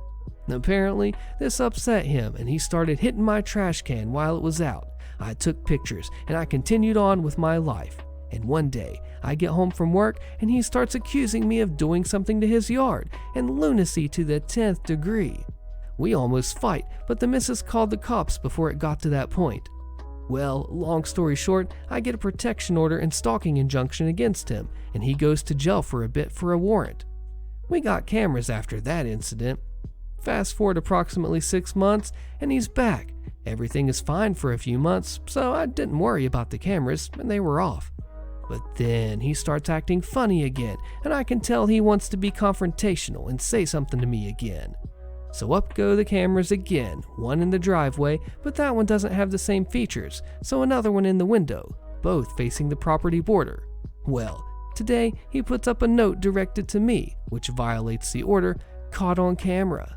Lots of ramblings about me being a terrible neighbor, that I'm spying on him, and a concerning mention of him claiming I cut my company trailer on a specific date. Well, he went to jail for breaking the order. I'm just worried, as I know sometimes people like this can ramp up even further after you set a hard line. He could be released tonight. What would you do? Is my only course to wait until he violates again, potentially in a more violent manner? Officers said to be cautious as he's a violent offender and has done time for serious stuff, but this is stressful. Commenter makes a big suggestion and OP replies, "Guy sounds like he's got a mental health disorder and keeps going off his medication. Unfortunately, with paranoid disorders, people often feel like they are cured or that the medication isn't helping, and they go off of it and have an episode. My advice would be, if you have any organization that helps with mental health issues, is to contact them, or even if he may have family, to contact them, and if he keeps coming onto your property, to call the cops each time. It's one thing to have delusions and shout at people and act strangely, but it's another to keep coming into your space to do so." And OP replies, "Yeah, I'm not sure about any diagnosis, but unfortunately from what they've said, he has had substance issues, so it could be either or both. Unfortunately, I don't have any ties to his family, but she seems to baby him as he's 45 living in his grandmother's old house. I think she's at a loss too. Wonder if talking to the grandmother would help. There is a clearly mental health issue here that needs to be fixed, but also the cops need to help keep you safe as well. The cops should definitely be on top of this one." Unpopular opinion, don't get involved with your HOA, posted by Yellow Radio. So, thinking back to my own nightmarish experience with my HOA, with it firmly in the rear view, I realized something. I often talk about it with a friend who is in a condo, one managed by one of the very companies that ran my own condo association, and he gushes over how great they are and how my own had to be a fluke. He won't deny my experience was awful, but he feels it was just bad luck I ended up in such a horrible condo. I think really where I started to go wrong with things is that I took the typical advice of get involved. Now, I will say a condo association can't work without some involvement by the owners. However, if you're a very deep-thinking individual, annoyed by groupthink, you're not going to do yourself any favors by getting involved with your HOA. Why? Well, 2 reasons I can think of. First, you make yourself known. You were an anonymous owner. Now, your name is on things. It's sort of the secondary version of the "may you live in interesting times" curse. You will now come to the attention of very important people. And secondly, you lift the curtain. You will now see just how screwed up the condo arrangement is in detail. You will now see the petty squabbles, the graft, the waste. All of it is going on, has been going on, likely at every HOA or condo there is. However, now you know about it. Ignorance is truly bliss. Number 1 piece of advice with HOAs and condo boards is to not be in one to begin with. As that gets harder and harder to do, take my advice above and consider. You might be the type of person that, like me, isn't going to do yourself any favors by getting involved. Commenter snaps back, "I disagree. Yeah, there's petty crap to deal with, but if you're involved, you can shut down crappy ideas before they take off. My HOA brings up every year to put a 30K wrought iron fence around our 4 condo buildings. We've got 30 units and low dues, so something dumb like this would drain our reserves when we need to save for roof replacements in a few years. Every year in our annual meeting, I shut that crap down. I'm not allowed in my own yard," posted by Teacup Stocks. We lived in this house for 6 years. Unfortunately, both properties on either side of us were built right on the property line. One house in particular has a good deal of windows looking out over our yard. We have a sprawling yard. The neighbors in that house have always been hostile towards me, but rather than voicing any issues, they've always been passive-aggressive and fairly avoidant. Oftentimes, they are even outright rude, but when they want something, they are polite enough. This couple built a mini home in their backyard and moved a bunch of party people into their main house at the front of the property, the house looking over my yard. And the new people are also very cold toward me. They have rowdy parties, take up all the parking, let their dogs out to pee on my bushes, and do illegal substances on their balcony. The worst part is their whole house overlooks my yard, and their living room window basically looks across my yard and into my kitchen.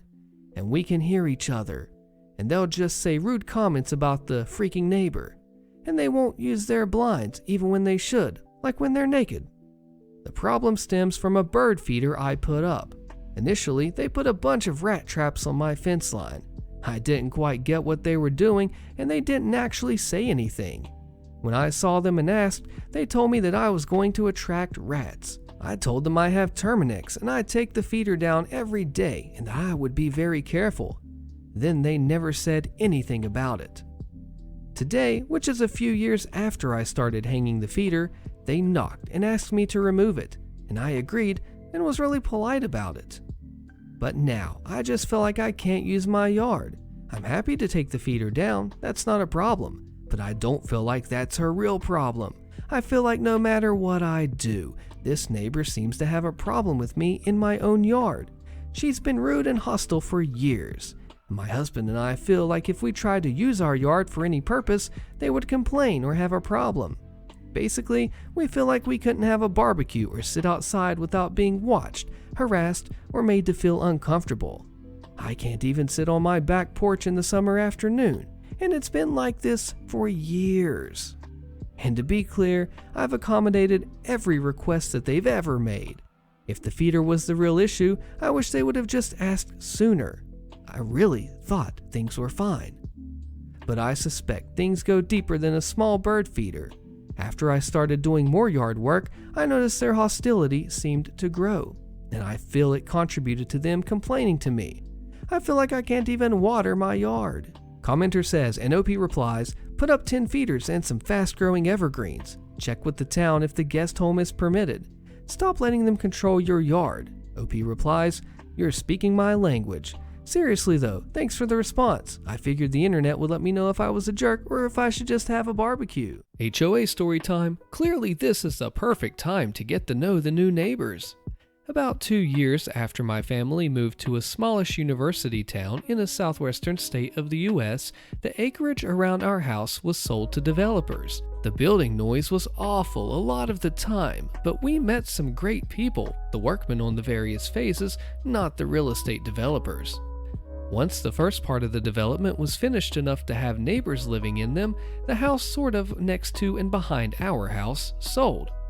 The new owners were veterinarians.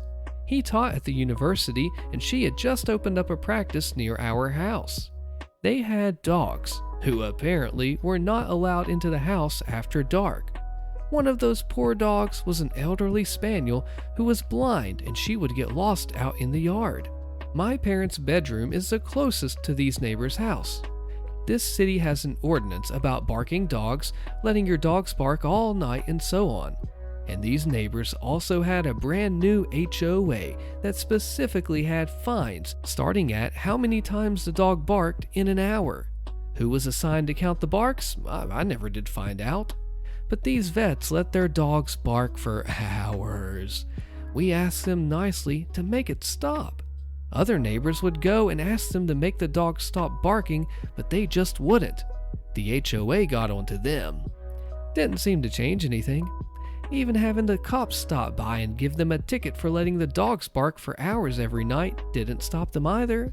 Mrs. Veterinarian told a cop and some neighbors gathered around that her dogs were angels and were not the ones barking. She would be kept up all night if her dogs were out in the yard barking all night.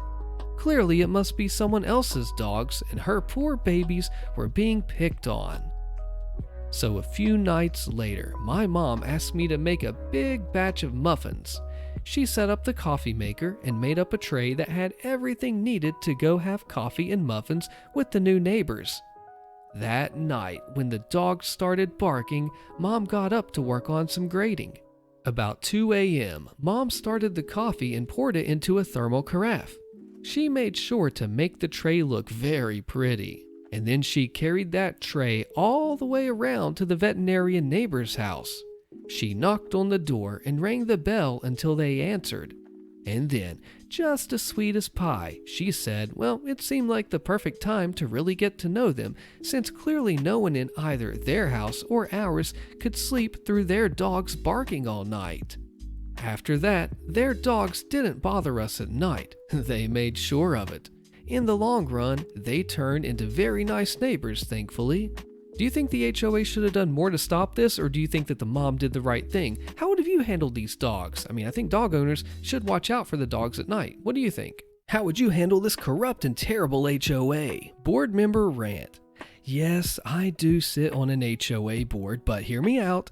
I joined the board because I sat on the social committee and our chairperson wanted to move on, and we didn't want the social committee to end because of that. Since then, it's been nothing but heck dealing with these people. Where it started, there were several vacancies on the board due to some community members complaining that the previous board just wasn't being transparent and they were taking votes outside of the monthly board meeting and holding secret meetings. Two of those people who were the most vocal about the lack of transparency were elected to the board, along with me and two other people. It's a 7-person board. Almost immediately, two people wanted to take votes and get rid of our management company and all of this other stuff in a special meeting outside of the monthly meeting before we even were officially seated on the board. The gentleman of the two at one meeting actually stood up and demanded a vote to fire the management company in 30 days. This gentleman was previously on the board, but quit after the previous board fired a management company. He lobbied to get hired because they were very bad. So I think his agenda was to get that company back on. Anyway, I called him out on the BS. How can you be taking votes outside of the meeting after complaining about that very thing? Of course, that made me an immediate outcast and put a target on me and the social committee's back. At the first meeting, what they did tell me was that I didn't have an approved budget.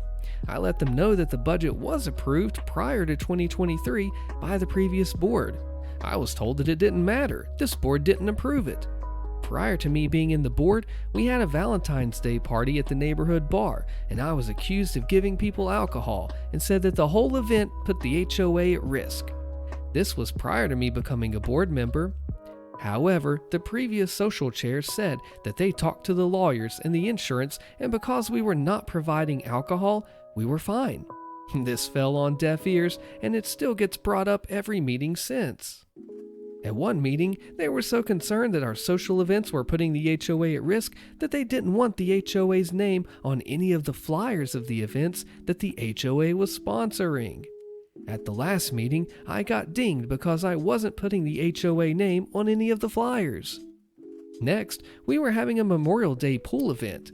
The Wednesday before Memorial Day, they held a special meeting and started telling me that the event was illegal. One of the new members was a paralegal, and she has a lot of experience in law, so she knows. It didn't matter that this was like the second time that we've had this exact event, and we cleared them before with our legal and insurance company. After scrambling the whole next couple of days, the lawyer and the insurance company came back and said that we told the board that we had sufficient coverage. Two members of the board came to the pool party and sat in the corner and just scowled. After they left, the fire department showed up checking capacity. Fire department come out on Memorial Day by just coincidence. I don't know, but it is shady. Also, at the special meeting, they voted to fire the management company and give them a 60-day notice.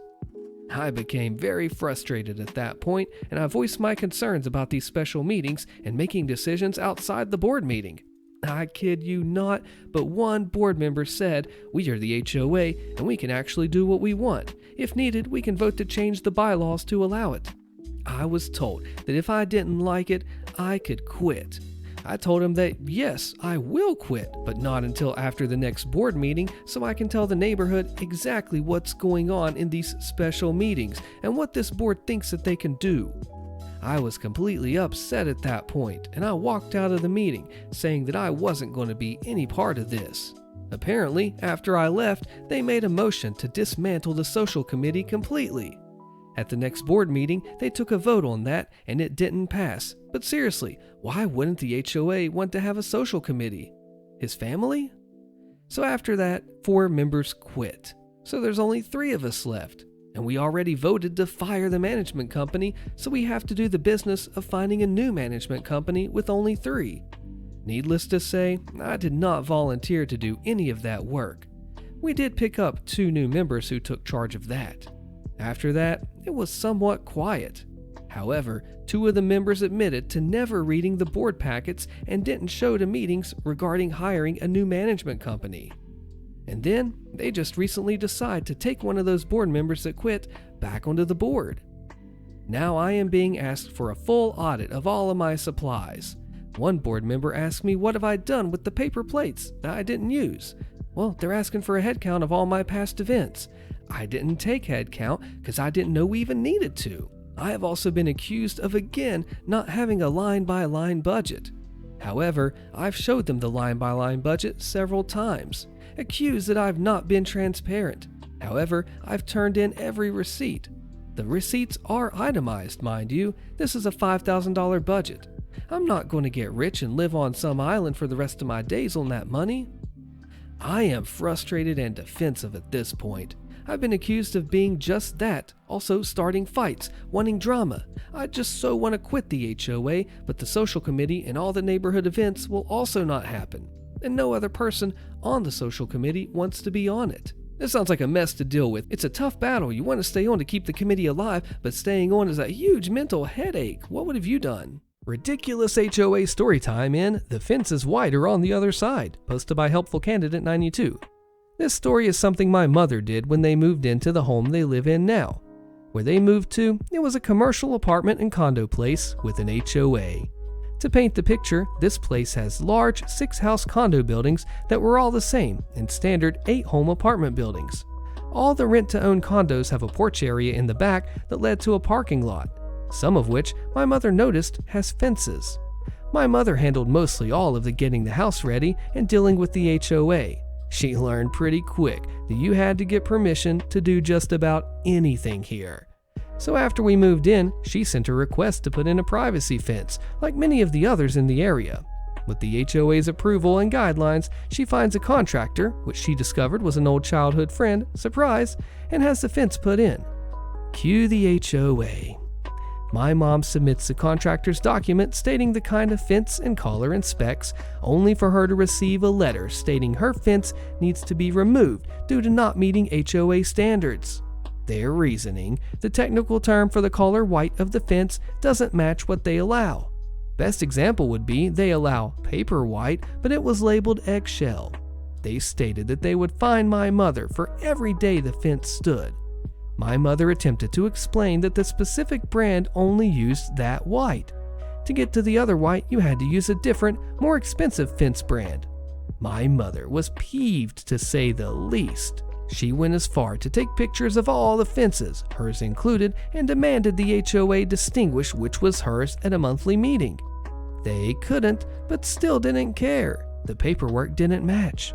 Thankfully, she had a friend in the contractor. She called him back and spoke with him about what the HOA said, and they hatched their plan. My mother and the contractor pull up the fence, and the HOA watch as it's taken away in a day. The next day, the same fence comes back and gets put in again, and this time the paperwork says paper white. It's been years and my mother still has the same fence. The HOA never said anything farther. Those fees were never paid, but it's fine. My mom doesn't use the pool anyway. Should have just told the HOA the original paperwork had a mistake and said it was paper white. And then they take you to court, put a lien on your house, and forcibly foreclose it on you. HOAs are dangerous. Don't want to move your car for one day? Lose your convenient parking spot for a year. Posted by Rashmisavi. This happened on the last 26th of January, and today the malicious compliance was done, not by me, but the committee of the society where I live. This drama conveniently happened in front of my window. In my city, the residential complexes are managed by housing societies, much like the HOA system in the USA, just not as horrible. Each society has their own committee to manage day-to-day affairs. Also, as my society has much more parking spaces than it has cars, it has no designated parking spots allotted to the residents. Anyone can park their vehicle wherever they want, but it must be a marked parking spot. People mostly just park their cars in the same parking spot just because of convenience and habit. Everyone mostly respects each other's spot, and I have never seen any confrontations happening because of the parking. So, those of you who don't know, 26th of January is the Republic Day of India, and all over the country, the day is celebrated by flag hoisting ceremony in the morning. The flagpole of our society, where the flag hoisting ceremony will be held, is just in front of the main gate of the society. There are 2 parking spaces just under the flagpole. All other parkings are further away from the main gate, and you have to walk some distance to reach there from the main gate. The thing to note is that these 2 parking spots are very, very convenient for all the flats which are facing this flagpole. However, out of respect, people have left one of the parking for one elderly person whose flat faces a flagpole, and the other spot is taken up by an annoying kind of person who never moves his car from this place, else someone will steal his spot. If this person wants to get into his car, he just has to walk a dozen feet from his front door. On the evening of the 25th of January, the committee members asked this person to move his car for a day so that the decorations and other arrangements for the next day's flag hoisting can be made. Someone had already moved the car of the elderly person. However, the annoying guy was too frustrated about moving the car and first argued a lot with the committee people, saying that there is no such rule in society rulebook that someone has to move their car for any kind of festivities, and if you want to move his car, you have to write a rule in the rulebook. After a lot of arguments and interference of other people, he finally moved his car. The decorations were done in the night, and the next day, a small but beautiful ceremony was held. And in the evening of the 26th, everyone in the society received a message that there was an emergency meeting of the committee. The rulebook had been amended, and it has been decided that those 2 parking spots have to be converted into one, and anyone who wants to park in that one spot has to take prior permission from the society committee. As expected, only 2 people applied for that parking spot, the elderly person and the annoying guy. And today, the committee unanimously decided that the elderly person is in much more need of that convenient parking spot because of his age, and that spot has been allotted to him for 1 year. Now, the annoying guy has to park his car far from his front door for at least a year, pretty sure that he's not going to get the spot next year too. He is not going to like this more in the coming rainy season, as we live in Mumbai, which is notorious for its horrible monsoon rains each year. All of this just because he didn't want to move his car for 1 day. Man-child of a neighbor, posted by Smeximus with an update. Backstory: 22-year-old male, moved into the new house my mother bought and living by myself while we deal with the old house. I'm taking care of all the bills. Started having issues when the neighbor who rents the upstairs of the house next to mine came pounding on the door, saying that I was parked too close to him on the street and I needed to move. By the time I came outside, he had moved his car and proceeded to yell insults at me and then threaten me with retaliation from a notorious biker gang. I reported it to the police so that there would be a file on it. In the year that I've lived here, not once has anyone in the area shown any signs of biker affiliation, so I think he's lying. A couple of weeks later, I had a few friends over to catch up, and one had to slightly park on the street in front of his house. But street parking is first come, first serve.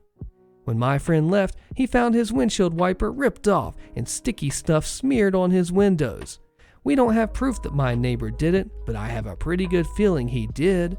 Since then, whenever I'm outside, he will just stare me down and make me feel uncomfortable to be in my home. I've set up a temporary security camera watching the street in front of my house in case anything happens, with plans to set up a permanent system shortly. I just feel constantly nervous that he's going to do something else whenever I'm home. Any suggestions would be appreciated. The update: my neighbor is back at it again with his crap. While working in my backyard, and can pretty consistently look over and see him staring at me from behind the screen door of his house. The across the street neighbor had company who parked in front of his house, so he proceeded to park in front of their house despite there being lots of space in front to still park. I had to park about a foot over in front of his house because of cars in front of mine, and the next morning, after they were gone, he moved his vehicle directly in front of my house as some sort of power move, I guess. Tonight, which is causing me to post this update, he has company over that has parked directly in front of my house, again, despite plenty of room in front of their house to park. Normally, this wouldn't bother me, as street parking is fair game, but not when this butt acts like a child if anyone else does it. So again, I'm ranting but also looking for advice. I'm still looking into a permanent camera system to install, recommendations are welcome, and since my first post, I've also found out the landlord's information. Would you contact them to let them know what's going on? I just feel at a loss. A commenter says an OP answers, "Park right behind them and in front so they can't get out. Pretend that you lost both sets of keys for about 3 hours." OP says, "This is something that he likes to do. I've looked into my city's bylaws and you can't park closer than 600 millimeters to another vehicle." Yeah, OP, I wonder what would happen if you did talk to the landlord about this and escalate this issue. Good luck. Recognizing the cashier does not entitle you to a return. Posted by I am Ostername 0. At my store, we mix paint. However, because of the nature of the product, we have a very strict policy. Absolutely no returns on paint. Unless the employee mixing your paint royally messed up or you have a really, really good reason, a store manager will sometimes just return it for them. Cue me in, working the night shift 30 minutes before closing. A lady comes in. I greet them. 10 minutes go by and I just see her wandering at the paint section. She looks at the mistinted section, which is discounted as they've already been mixed and cannot be changed. She's spending a lot of time looking, but anytime she walks to a different section, she's pacing very quickly. She seemed in a rush or waiting for something. She keeps repeating the process, wandering, looking, wandering. At this point, I'm wondering, is she just waiting for someone to help? So I call over to her. "Hi, do you need someone to mix some paint for you?" She responds, "I'm good, I'm just looking for something real quick. I don't care what shade." I don't really know how to respond to that. Knowing the specifics is very important. She didn't say anything else, so I guess she just wanted to look herself. I went, "Sounds good. Hey, if you need some help, just let me know." After a bit, she comes up with a discounted gallon, some paintbrushes, and the whole shebang. I asked if she found the right paint. She beamed, "Yes, I did, thank you." Cue next evening. A few hours into my shift, she comes back in. I recognized her, and she recognized me. Came back in looking to return the paint she got. She says it's an exterior and she wanted interior. I'm silent screaming in my head because I know how this is gonna go. "Sorry, but we cannot return paint once it's been purchased." She gives me that look. I'm sure every cashier knows it, and then proceeds to go down the list of excuses. "I didn't even use it. I just bought it yesterday. It's brand new. I just got the wrong one." Now, personally, for discounted paint, since it's already been mixed, I believe the return policy should be lighter, but I don't make the rules. "Sorry, but we still can't return it." She wants to get a manager, so I call one. All they're going to do is repeat what I just said, but with authoritative power.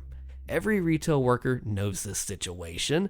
During this process, the lady was not shouting or anything. She was being very calm, but it was one of those confident, "you're going to make it happen" type confident. I've really come to dislike those type of customers. I mean, the rules are not going to change for you. After the manager comes and goes through the similar process, we reach a dead end. We're not going to return it, but she won't leave and just holds up the line. Out of options, she goes, "They saw me purchase it yesterday." Manager confirms it with me. We both know full well that does not matter, but at this point, we're just trying to make any conversation other than dead silence. We still can't return it. She just scoffs, "Even though you saw me buy it?" As a final attempt, she goes, "I was just in a hurry and I got the wrong one. I can't exchange it for a different one." Both of us just want this to be over so we can help the other customers stuck in line. So we be a little more blunt. We cannot. As she leaves, she makes sure everyone knows, "Freaking stuck with $50 worth of paint I can't use." By the way, it was discounted, so it was actually $25, but I didn't want to stick a red flag right in front of the bull right when it was over. The old retail saying, if you don't like the answer, bug the people until you try to get the one that you do like. Dang it, Karen, don't do it, please. Thank you. If you're in the building, you're working. Posted by Nifty Goblin. So, I used to work at a very big, very high-profile retail store. I have a few good stories from my 2 years there, but this is the biggest one I love to share. I was a cashier and most often was supervising the self-checkout. My town isn't huge, so most of the customers would at least recognize me. If you worked a certain amount of time, you were required to take an hour lunch break. When we had our lunch break, we fully clocked out and had no access to anything in the system. We were also told that we were expressly not allowed to do any work task or help any customers while on our break. If we did, the store could get in huge trouble and we ourselves could even get fired. I did different things on my break, but this particular day I decided to buy a few things for lunch in the store and then head home to hang out with my mom while I ate since I lived really close. I happily procured my miscellaneous goodies, including a treat for my mom, and happily stood in the line at the self-check, waiting for a register. I had my work vest with me, but it was off and slung over my shoulder. When I was next in line and a register opened, this lady shoved past me, literally knocking a precious pack of beef jerky out of my hands and beelined over onto the open register. I was annoyed, but I didn't want to waste my lunch break, and she wasn't worth a confrontation. So I just quietly picked up my jerky and made my way over to another register, which had opened up literally about 10 seconds later. I was just happily and quietly scanning my goodies when I hear snapping and a loud, "Hey!" I turn around and find the same woman glaring at me. I blink at her, bewildered, before she says, "Hey, I need help over here. I scanned this twice. I need you to take it off." I looked over and saw that my coworker, who was actually over the self-check, was helping someone else. I look back at Karen and smile and politely say, "Oh, sorry, I'm on lunch break right now, so I can't help you, but coworker should be free to help in just a second." Karen did not like that. She glared at me before asking, "Why can't you help me? You're right here." I blinked at her and explained that I wasn't clocked in because I was on my lunch break. I could get in trouble for helping her, and I couldn't really even if I wanted to because my ID wouldn't work in the system while I was clocked out. Karen stomps her foot and insists, "That's effing stupid. You work here. If you're in the building, you're working. You have to come and help me." At this point, my coworker was done and had walked over to help, but Karen wasn't having it. "No, I asked them to help. They should do their effing job. They're just being lazy." I just started ignoring the lady and went back to checking out while my coworker tried to explain to her that I wasn't on the clock and couldn't help. But she's not having it. This adult woman throws the stuff she was buying on the ground, leaving her cart and everything there, and marches over to the customer service desk when my manager was standing there. Karen then brings my manager over to the self-checkout and loudly exclaims, "Your employee was refusing to help me and being extremely rude." At this point, I finished checking out and was standing by the self-check exit. My manager just looks at me and says, "Goblin, are you on the clock?" I tell her, "Nope, that I'm just trying to get my lunch and go home." So the third person sternly explains to this woman that I'm not on the clock and I'm not allowed to or able to help her. Instead of going back and getting help from my coworker, she storms out screaming about how she's never going to shop there again. Okay, cool lady, I won't miss you. It didn't even stop there.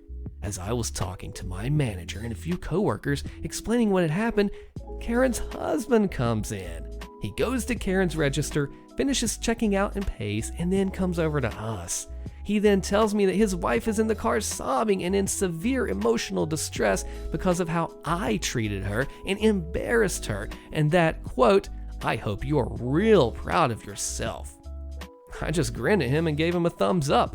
As he's walking out, my manager tells me that I should feel free to take an extra 30 if I wanted. I then happily skipped home to enjoy my jerky in peace. Believe it or not, Karen, retail workers do, in fact, have basic human needs and rights. You know, honestly, that Karen probably just went into the store with a t-shirt with gigantic letters on the front. "It's all about me and I'm always right." No, you're not. Newsflash, you're not. Don't you think so?